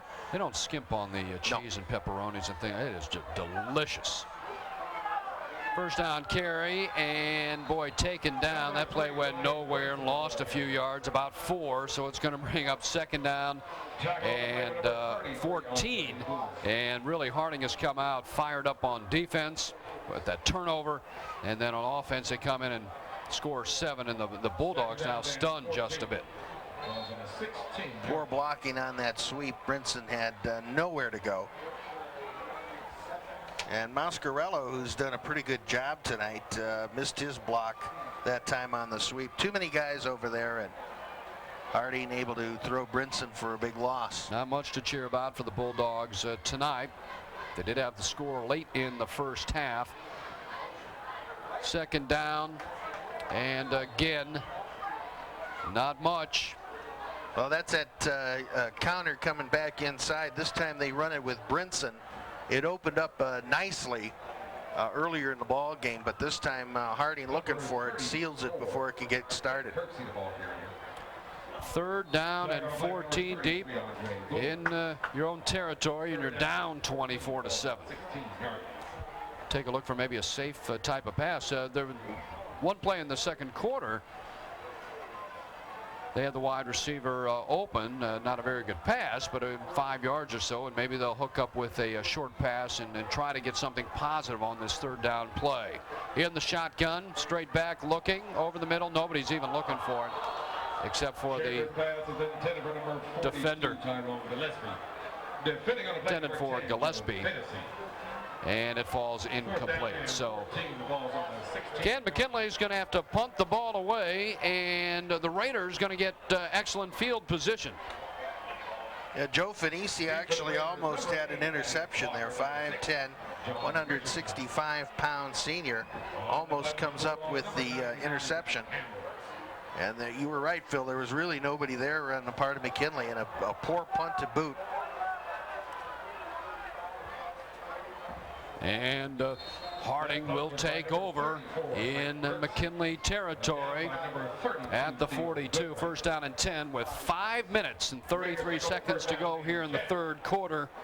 And it's 24-7. And we're seeing Harding again 7-0 on the season. And they played very well tonight. A few penalties. Yeah, I was going to mention that before. That's right. That's really been the biggest problem they've had. They had the one touchdown called back, and one that killed off a drive where they had big penalties and big plays, and of course that touchdown called back. Otherwise this one you may be able to put it in the books. First down and 10 for the Raiders. Slips one tackle, and Delbert Ferguson able to get a couple of yards near the 40. Brings up second down and 8. That front line, can't say enough about that front line for Harding. Not many negative plays tonight. It's always been 2 or 3 yards before the running back is even hit. Yeah, they're getting good blocking. Dante Campbell, 6'1", 262, a junior. And then also Lonnie McDonald, 5'8", 273 pounds. And with the talented backs, boy, they get into that secondary, and it's going to be a big gainer. Manningham is out wide to the right, but quarterback's going to keep it himself and takes it inside the 39, maybe to the 38-yard line. So Alex Ingram Number 16, doing it on his own. Tackle on the play for number 9, Adams Dudetti. The number 37, Canton McKinnley at 2-5 coming into tonight's game. They've had a pretty tough schedule. Marion Harding, Jackson, Ignatius. They played North Canton, Perry, coming up Glen Oak and Massillon. It's been a tough first season for head coach Brian Cross of the Bulldogs. So it will be second to make a third down and 7. This time Manningham is out wide to the left single coverage.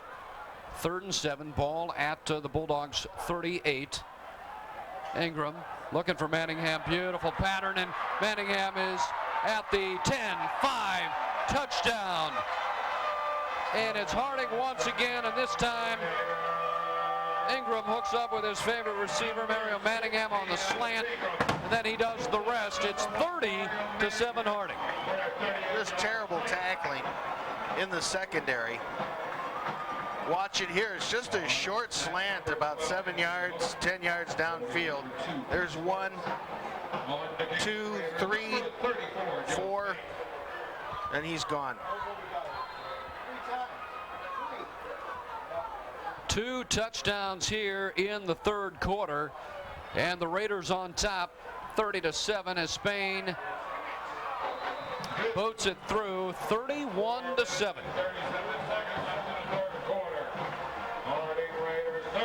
Well, the Bulldogs fought hard in the first half to try to keep the score close, and a late, last-second field goal by Harding made it 17-7. The Bulldogs come out in the second half here in the 3rd quarter, run the ball successfully a couple of plays, and then, of course, the fumble, the turnover, the touchdown, and then the 3 plays and out and a bad punt, and they go in again. And just like that, it's 31-7.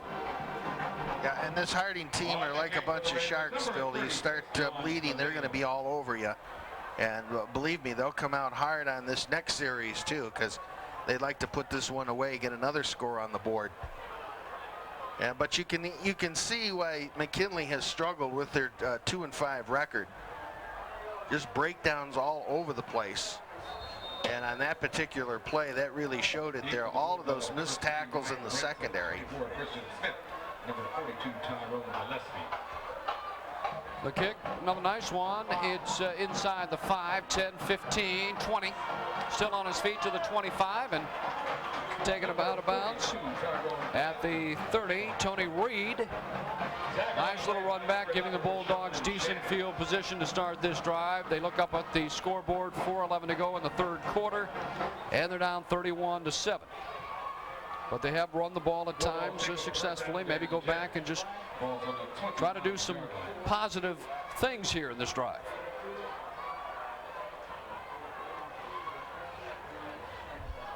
See if maybe they don't turn Schaefer loose a little bit more. Of course, he's got to have the protection, in which he has not. He's been running for his life for most of the night. Schaefer under center. Try that play. It certainly worked earlier tonight to Mark Jackson. He got 12 or 14 yards earlier tonight on that play, but stopped here at the line of scrimmage. Yeah, and they ran that before on the last series with Brinson, and Harding shut it down. So they're looking for it. So that might be one play you want to shelve. They said he didn't get anything. 2nd down and 10. 2nd down and 10. Ball's on the 29-yard line. See, and of course, they're not getting the blocking up front. That opened up nicely earlier in the first half, but since then they've shut it down. Here they come once again. And that ball is dropped by Raymar Morgan, number 19. Had his hands on it. Couldn't come down with it, and that's going to bring up 3rd down and 10.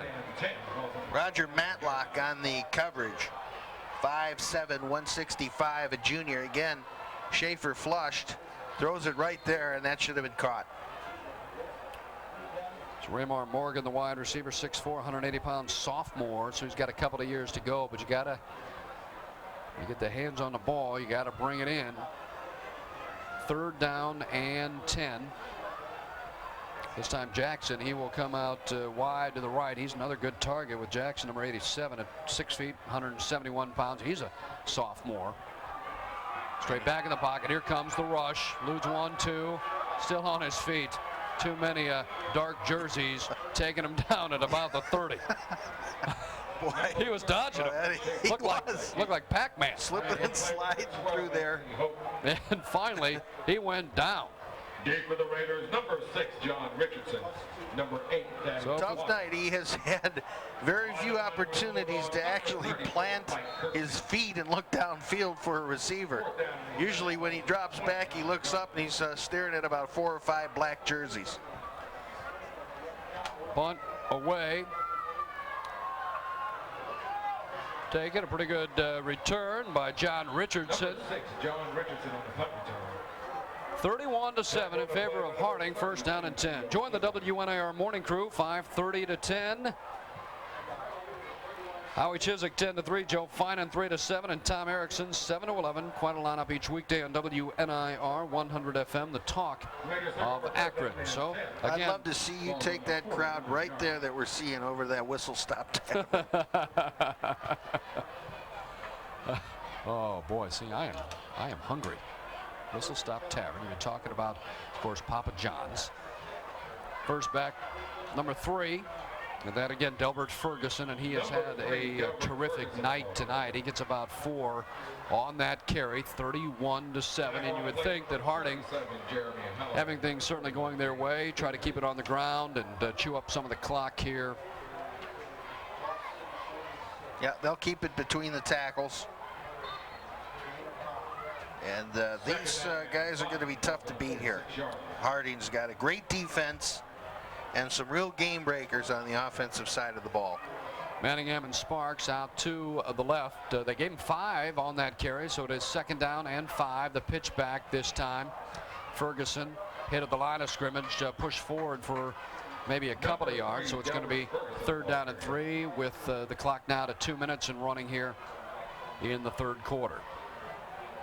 Tackle on the play for number 81, Alex Rafus.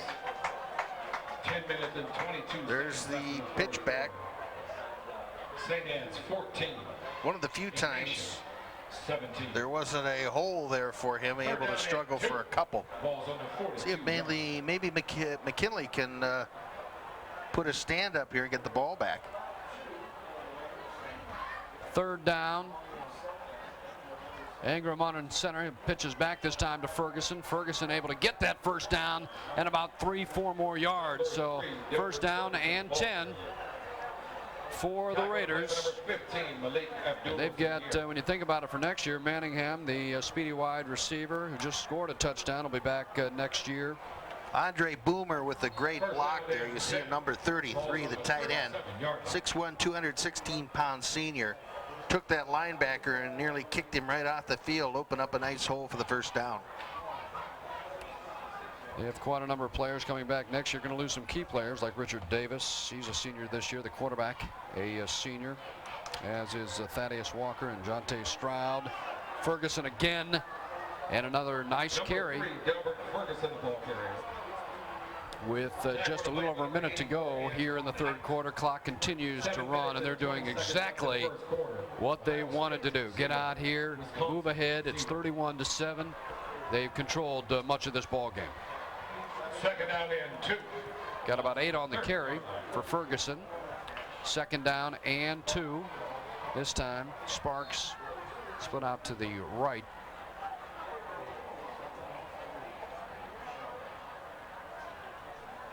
Second down and short.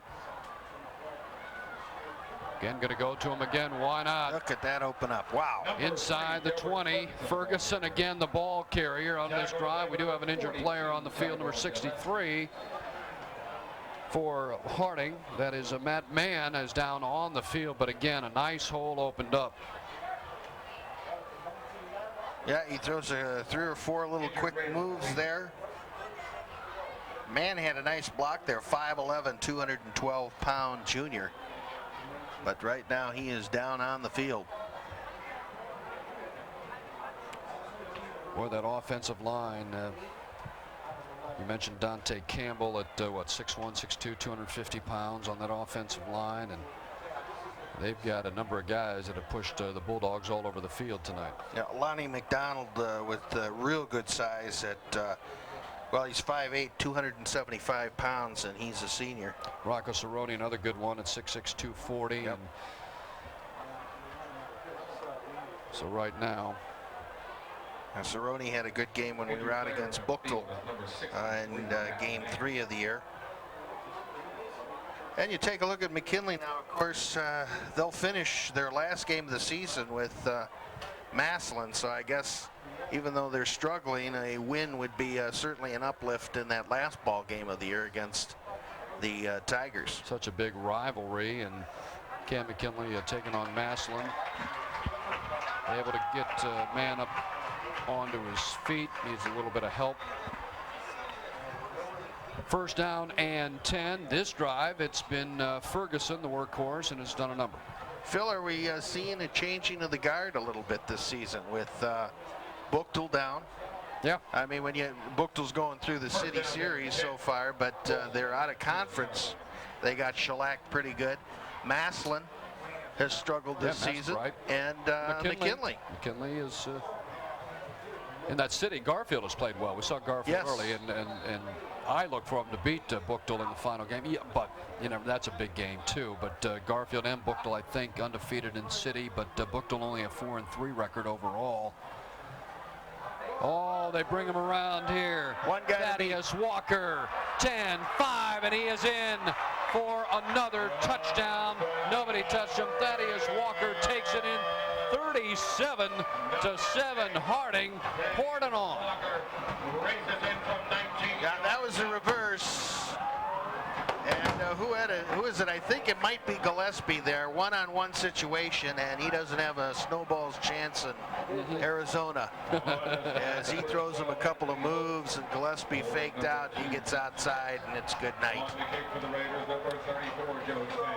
3 touchdowns here in the third quarter, and the Raiders have opened up a huge lead, 37-7, as Spain comes on now to try and tack on the extra point. Sparks the holder. The snap's good. It is down, up, and good. 38-7. Came into tonight's game at 7-0, and Canton McKinnley at 2-5. And you'd say, well, could have this type of game. McKinnley fought hard in that first half. Yeah, and they'll finish.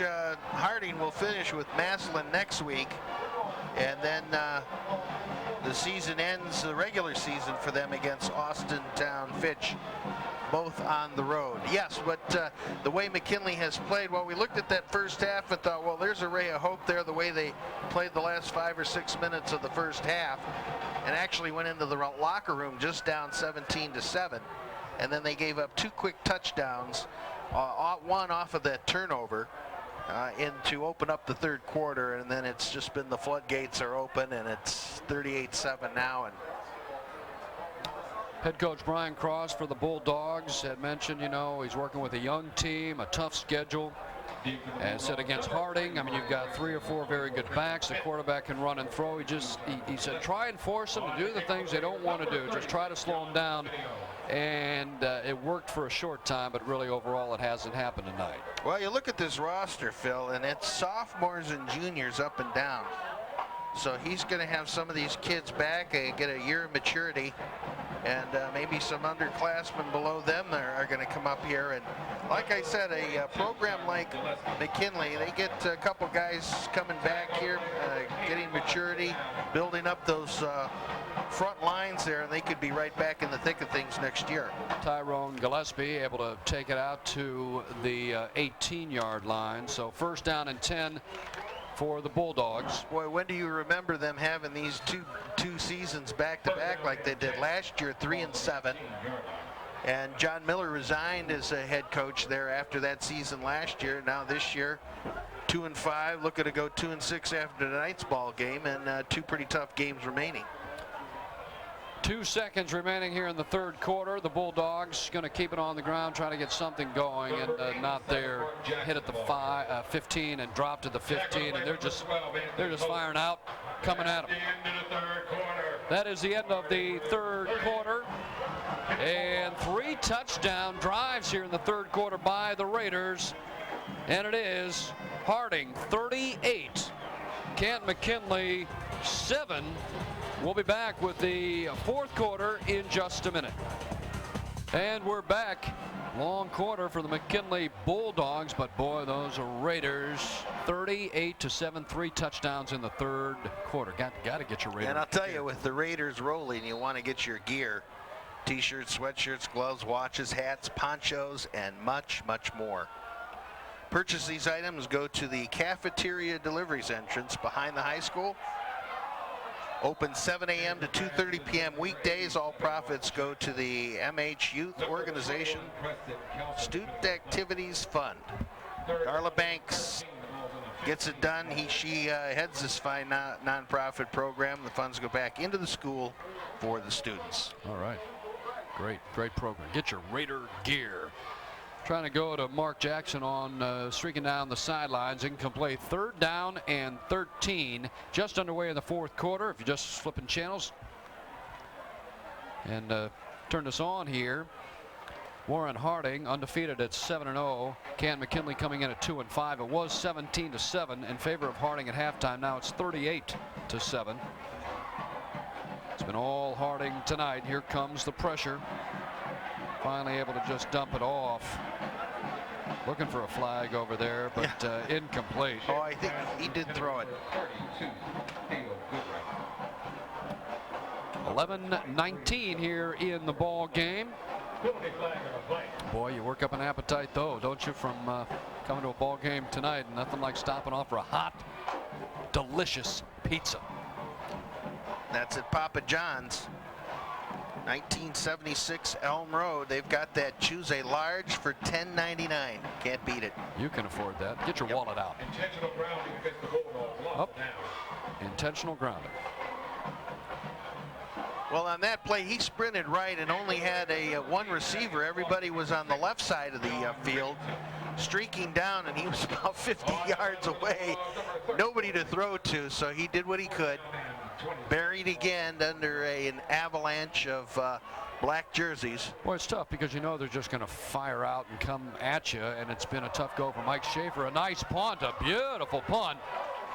And that'll take it inside the 35 down to the 32 before it's touched. Sailed over everyone, and there's a positive. Now it'll be 1st down and 10 for Harding. They'll come out, and again, they've had a variety of running backs do the job tonight. Early on, it was Richard Davis. Then he was hurt, but of course they've gone to Delbert Ferguson last drive or so, and they really mix it up. Alex Ingram, the quarterback, has called his own number several times. Jonte Stroud, and 1st down and 10. Ball at the 32. Pitch back, looking for a little room, found it, and dropped. That's John Richardson. Called his name a couple of times tonight. Richardson only 5'9", but 176 pounds. He is a junior. Earl Ogletree with a nice tackle here. And you know, we mentioned before, it seems like the McKinnley numbers are down with the number of guys on the team. And you get a lot of these guys having to go both ways, playing a lot both offensively and defensively, and they got to be worn out. And you look to the sideline, particularly, Phil, on both the offensive defensive lines, the size of the kids that are on the bench are not that big. So there's really not much substitution for the front line. So they're out there for 4 quarters, a lot of these guys banging away, and it's going to wear you down. Richardson's not much on that carry. Nice play by Antoine Height, number 84 for McKinnley. So it's 3rd down and 8.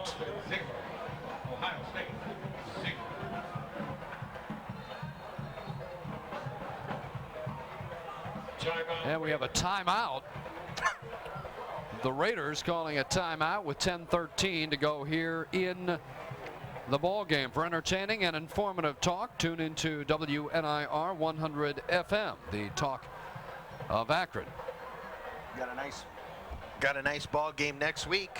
Youngstown Ursuline.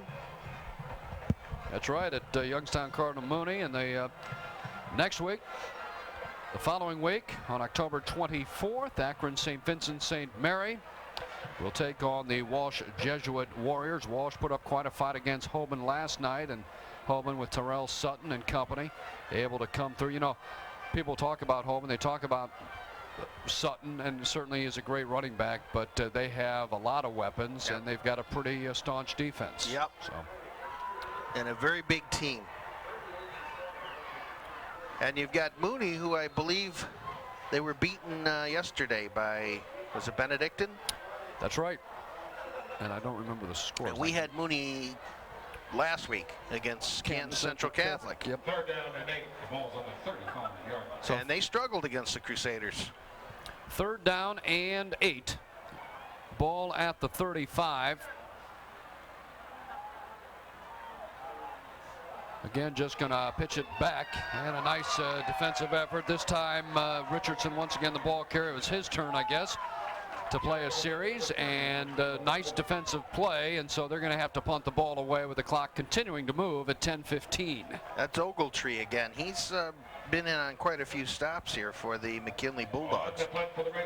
Christian Smith, number 24, back deep for Canton McKinnley, along with Ryan Brinson. Deep for the Bulldogs, number 3, Ryan Brinson.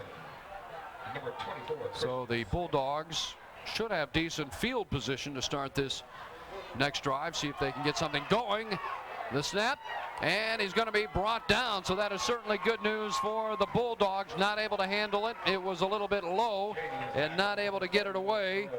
Isaac Cheney couldn't hang on to it. 3 minutes and 48 seconds. So the Bulldogs come up here and get an opportunity to put the ball in the end zone. And it's Ogletree again. Coming in there, there he is as he slips past the block, and an excellent tackle as he throws him to the turf. And now McKinnley with an excellent opportunity now deep into Harding territory. Ball's on the 10-yard line. Harding is going to use another timeout. With 9:17 to go, and the Raiders lead at 38-7. They have done just about everything right tonight. They've run the ball successfully, thrown the ball. Certainly tonight, Alex Ingram has done a very nice job. Offense and defense, the only things negative, I think, the penalties and this right here, and that's been about it tonight. And they lead at 38-7, looking to go 8-0 on the season. Again, last year into the state playoffs, the state title game, a great year. They lost the final game and finished the season at 14-1, the Division I state runner-up. Tough 2-point loss, 21-19 to Cincinnati Elder. So looking to get back there and maybe win it all this year. And really for the Bulldogs, trying to rebuild, trying to work on some things and finish out this season on a positive note. As you mentioned, coming up the Massillon game, the big Canton McKinnley Massillon game, and Massillon has struggled a little bit this year. They will take on, the McKinnley Bulldogs will take on another Federal League opponent, Glen Oak, next week. 1st down and 10 for McKinnley.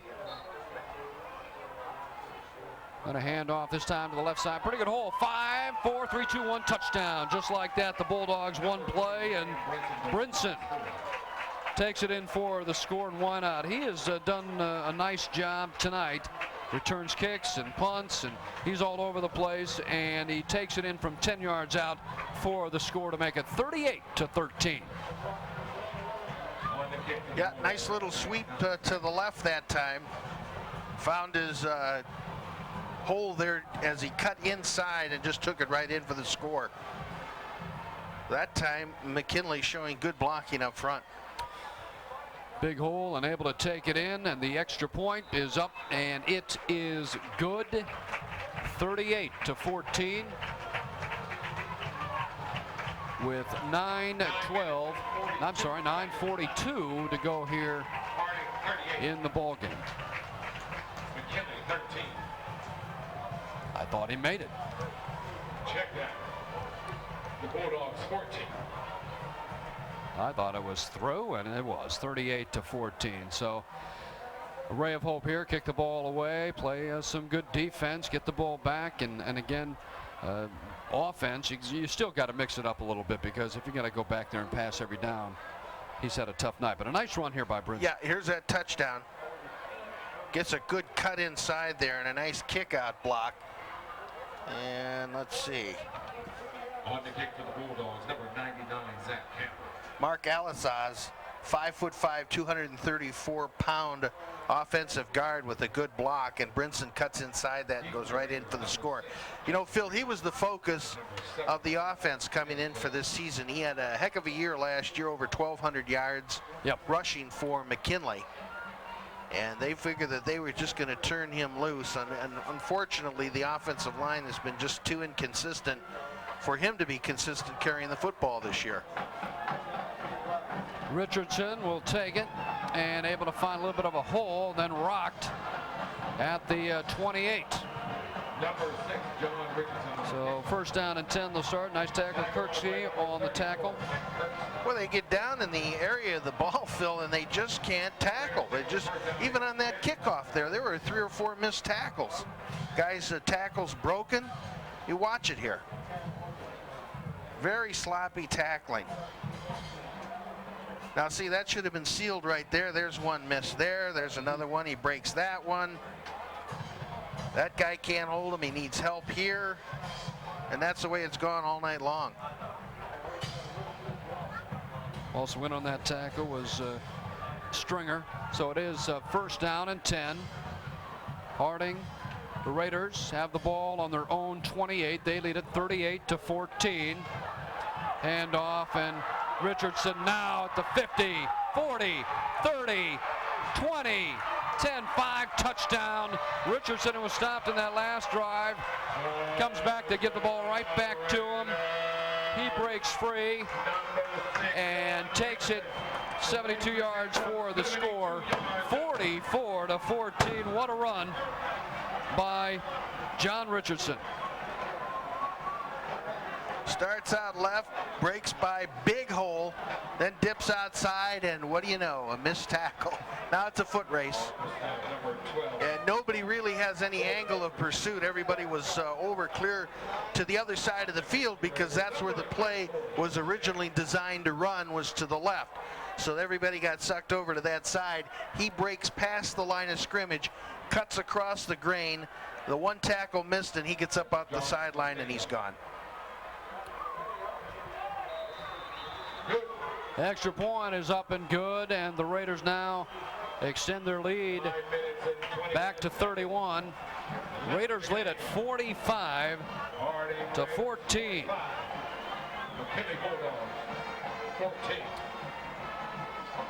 It's been a rough night for the Bulldogs, a little bit winded.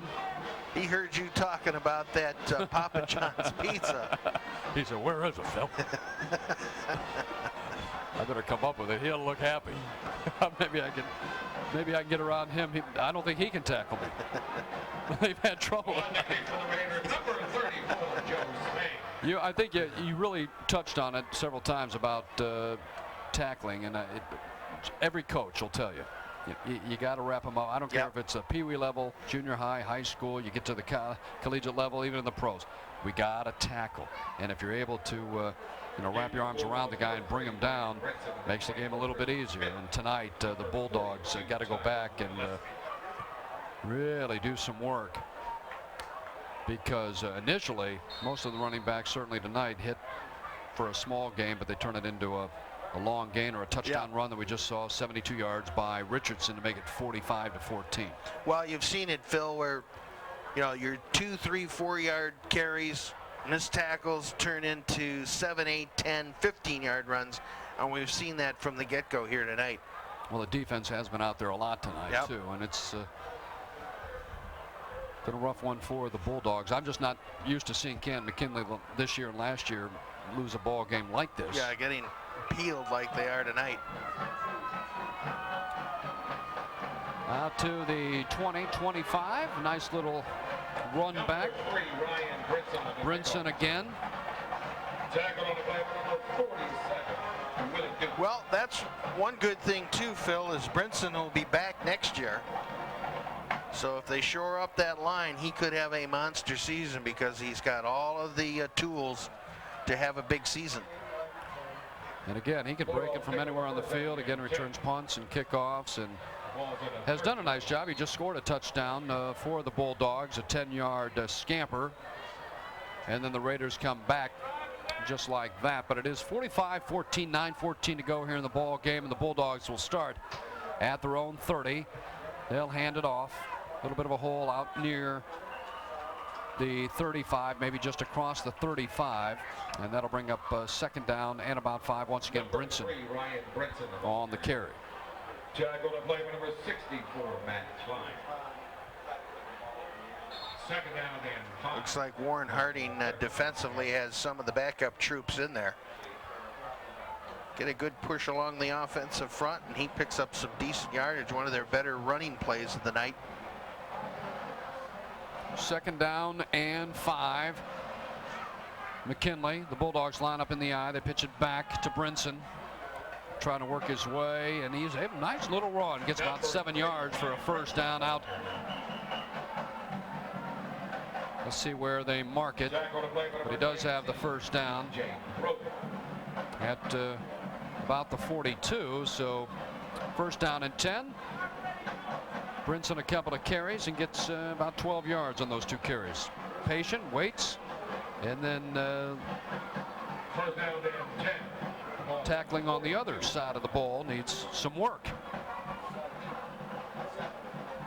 This time wide to the right, and that is Jackson as they line up once again in the eye. First down and 10, ball at the 42.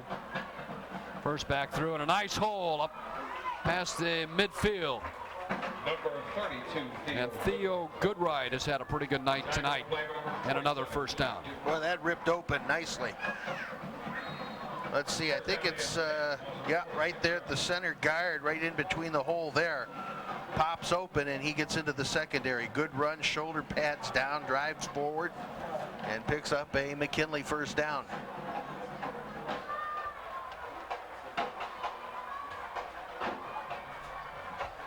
They'll mark it at the 46 of Harding. First down and 10, again in the eye, and again second back through to the 40.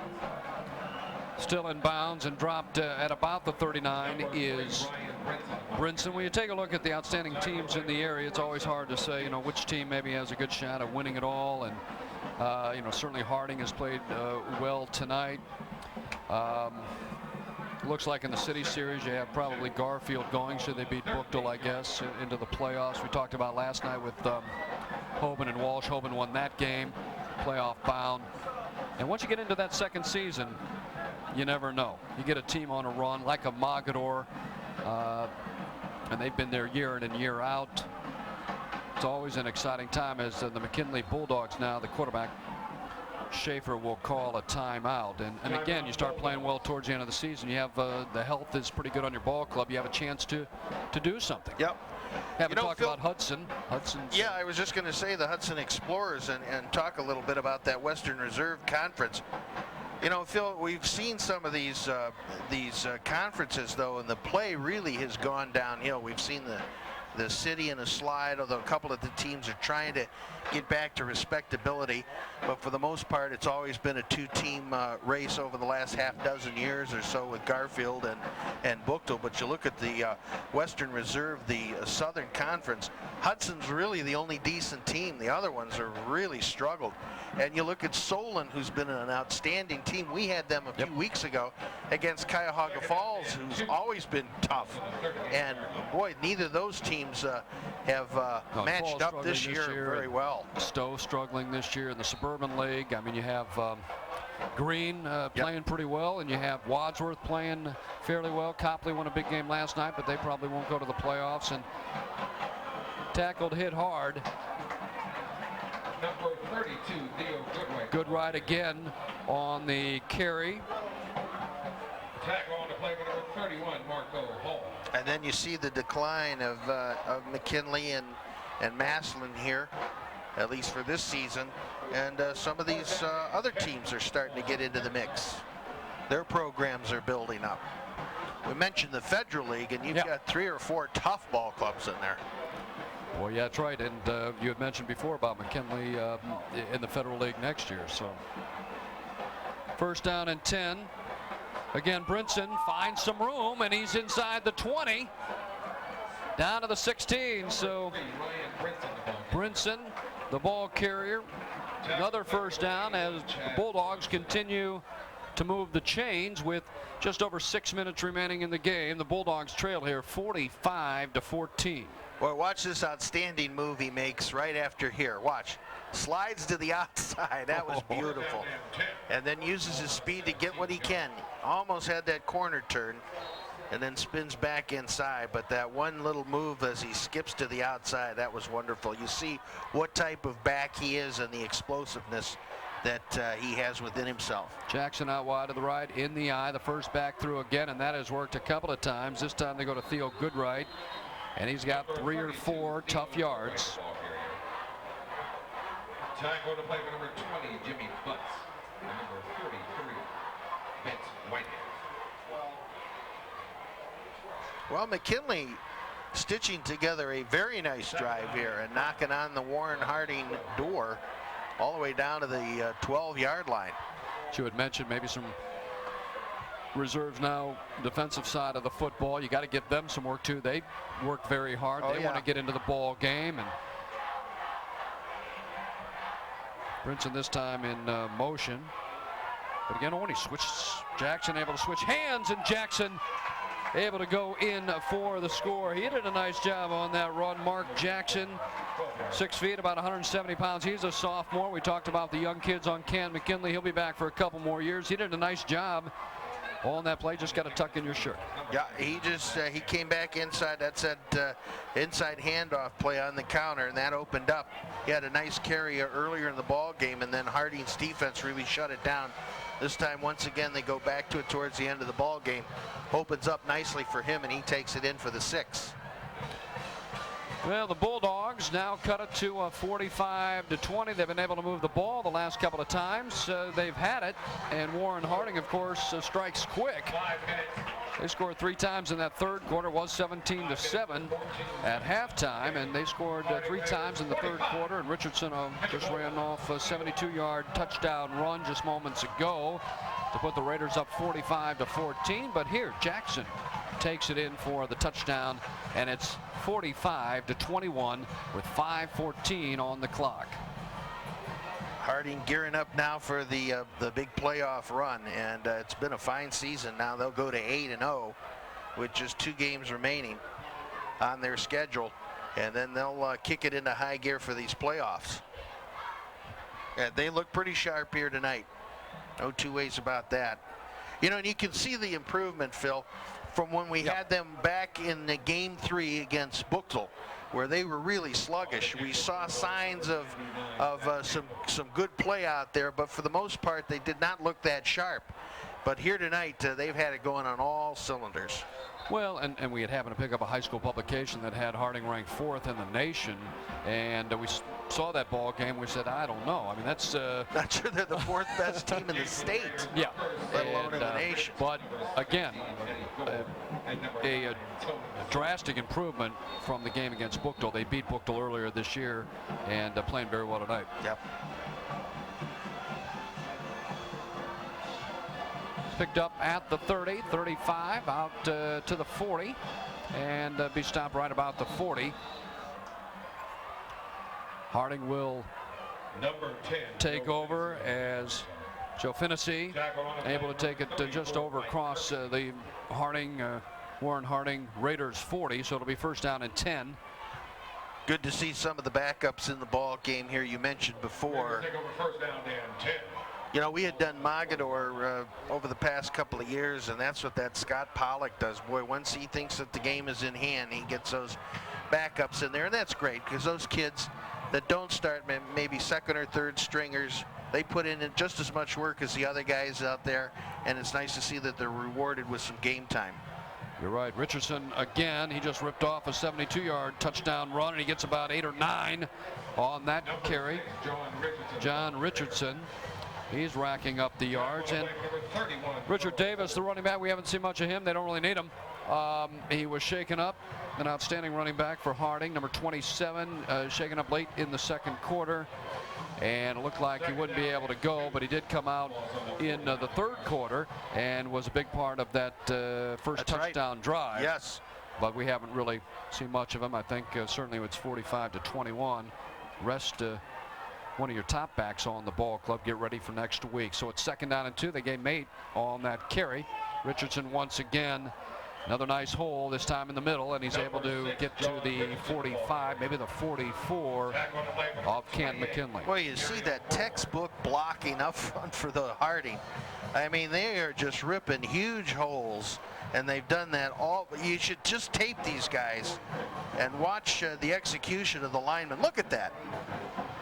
Or if you got any kind of speed, you can get into that linebacker secondary area and nothing flat, because these guys really poke big holes, much like that Hoban we saw last night with the huge holes that offensive line creates. Part of the show now, number 11, Rashawn Shannon at quarterback for Harding. Handoff. Again to Richardson, and got about 5, but Shannon, 5'8", only 141 pounds. He's a junior, so maybe in the offseason put on a little bit of, he could go out and get a Papa John's pizza or two. Although not that you would put on weight, but. So Richardson again able to slice his way for another 5-6 yards. 3:15 clock, continues to run here in the ball game with Harding on top 45-21. Richardson the ball carrier once again, and boy, he has been the workhorse now for much of this second half. Another injured player Number 6, John Richardson on the field. Tackle on the play for number 34 by Kirksey. Injured Rager on the play. Jimmy Butts in at running back now. He's the young man that's shaken up on the field. 5'8", 148, and a sophomore. Looks like he may have just been kicked in the shin there as they're working on that lower leg. Next week, of course, we're going to be tackling with Youngstown Ursuline and Cardinal Mooney. Should be a good ball game. Should be a great game. And then the following week, St. Vincent St. Mary at Walsh Jesuit. And you got Jay Brophy leading the way for the Irish. And he's been there a couple of years as he's assistant coach. I'm not sure how many years at head coach. And Jerry Reardon, of course, is many seasons at Walsh. I believe 24. One of the certainly great coaches, but he's another one of those guys that really prepares the kids on the playing field, but also off the playing field. Gets them ready now for what comes up after high school. Jerry Reardon at Walsh Jesuit. 3rd down and 4. Clock down to 2:15. Continues to run. This time they'll pitch it back to Richardson. Might be a little bit tired. He's just inside the 40 to about the 39. Bring up 4th down. Number 6, John Richardson, the ball carrier. Tackle on the play, number Now Richardson is a junior, so he'll be back next year. Well, watch this tackle by Jeff Vaughn. 5'8" backup. He's a 5'8", 185 sophomore. Boy, and he really put the wood to that young man there and slammed him to the turf. Good play. It's one of the better tackles tonight for McKinnley. 4th down and 6. Gonna send it outside this time to Richardson, and he got hammered as he got to about the 38, and he got to that 38 and he was level. Harold Moore, 6'2", 182 sophomore, comes up and puts the shoulder pads to him.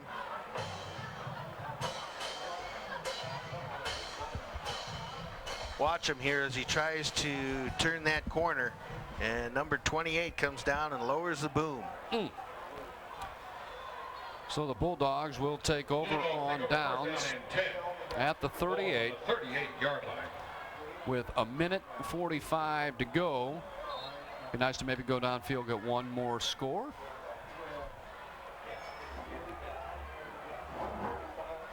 Canton McKinnley.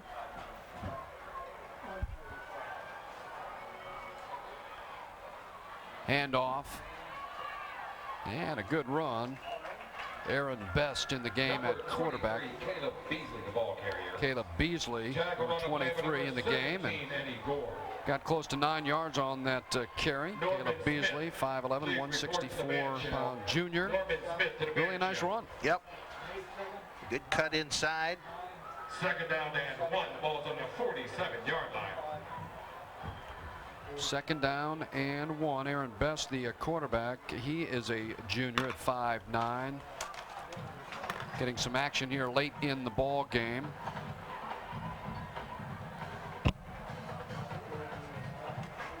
And got the first down. Under a minute to go as they move the chains. They'll stop the clock and then start it back up. Well, Phil, again, with just 2 regular season games to go, and then playoffs, it's time to get your Raider gear. Well, it's a great time. Playoffs especially. You know, you get all that gear. You get ready to root on your team, especially with a poncho, something like that, because you've got some inclement weather, rain and snow on the way, and sweatshirts, gloves, T-shirts, watches, hats, and much more. And to purchase the items, you can go to the cafeteria deliveries entrance behind the high school. Open 7 a.m. to 2:30 p.m. weekdays. All the profits go to the youth organization Student Activities Fund, and Darla Banks heads up the fine nonprofit program. The funds go right back to the school for the students. Second down and 3. And boy, what is this? October, almost November, isn't it? Better get your Christmas shopping, and that's over at Quaker Square. Got a brand new store over there. And they're open, in fact, open all year round, the Christmas shop there. But they have, if you haven't been to Quaker Square in a while, you got to get over there. They've got some great novelty shops, some different shops with and certainly some fine restaurants. Spend a whole day there. That's right. Just 16 seconds are going to start the clock. Back up and running. Maybe try to sneak in one more play for the Bulldogs. Once again, next Friday, First down and 10. Youngstown Ursuline at Youngstown Cardinal Mooney. We'll have the ball game for you here on Time Warner Cable as Best goes down, and that is the end of the ball game. So the final score of tonight's game, Waren Harding 45. They move now to 8-0. Canton McKinnley 21, and McKinley drops to 2-6. For my partner Mickey Morano, I'm Phil Ferguson, and certainly the crew here at Prism Sports. High School Football Blitz. Thanks for joining us. 45-21, Harding a winner. Good night, everyone.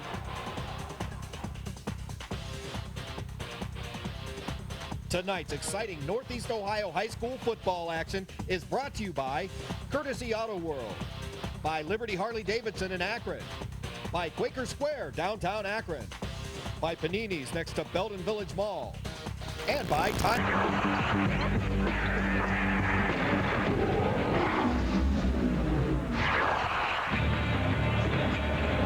NBA fans are making their way into Staples Center in Los Angeles. They expect a capacity crowd for this preseason game featuring the most heralded high school player to ever enter the NBA. 18-year-old LeBron James, his NBA national television debut taking place here on TNT as the Cleveland Cavaliers go against the Los Angeles Lakers. Hi, everybody. I'm Marv Halbert along with the Czar, Mike Tritello, and we are delighted to welcome to our TNT broadcast crew Steve Kerr, 15-year veteran of the NBA. It's always very helpful. Thanks. I knew he'd be a big help. Yeah. The last time we saw Steve Kerr, he had a classic game against the Dallas Mavericks as he finished up with San Antonio in grand style last season. Steve, one of the premier long-distance shooters in NBA history, and making his commentating debut with us here tonight. Czar, any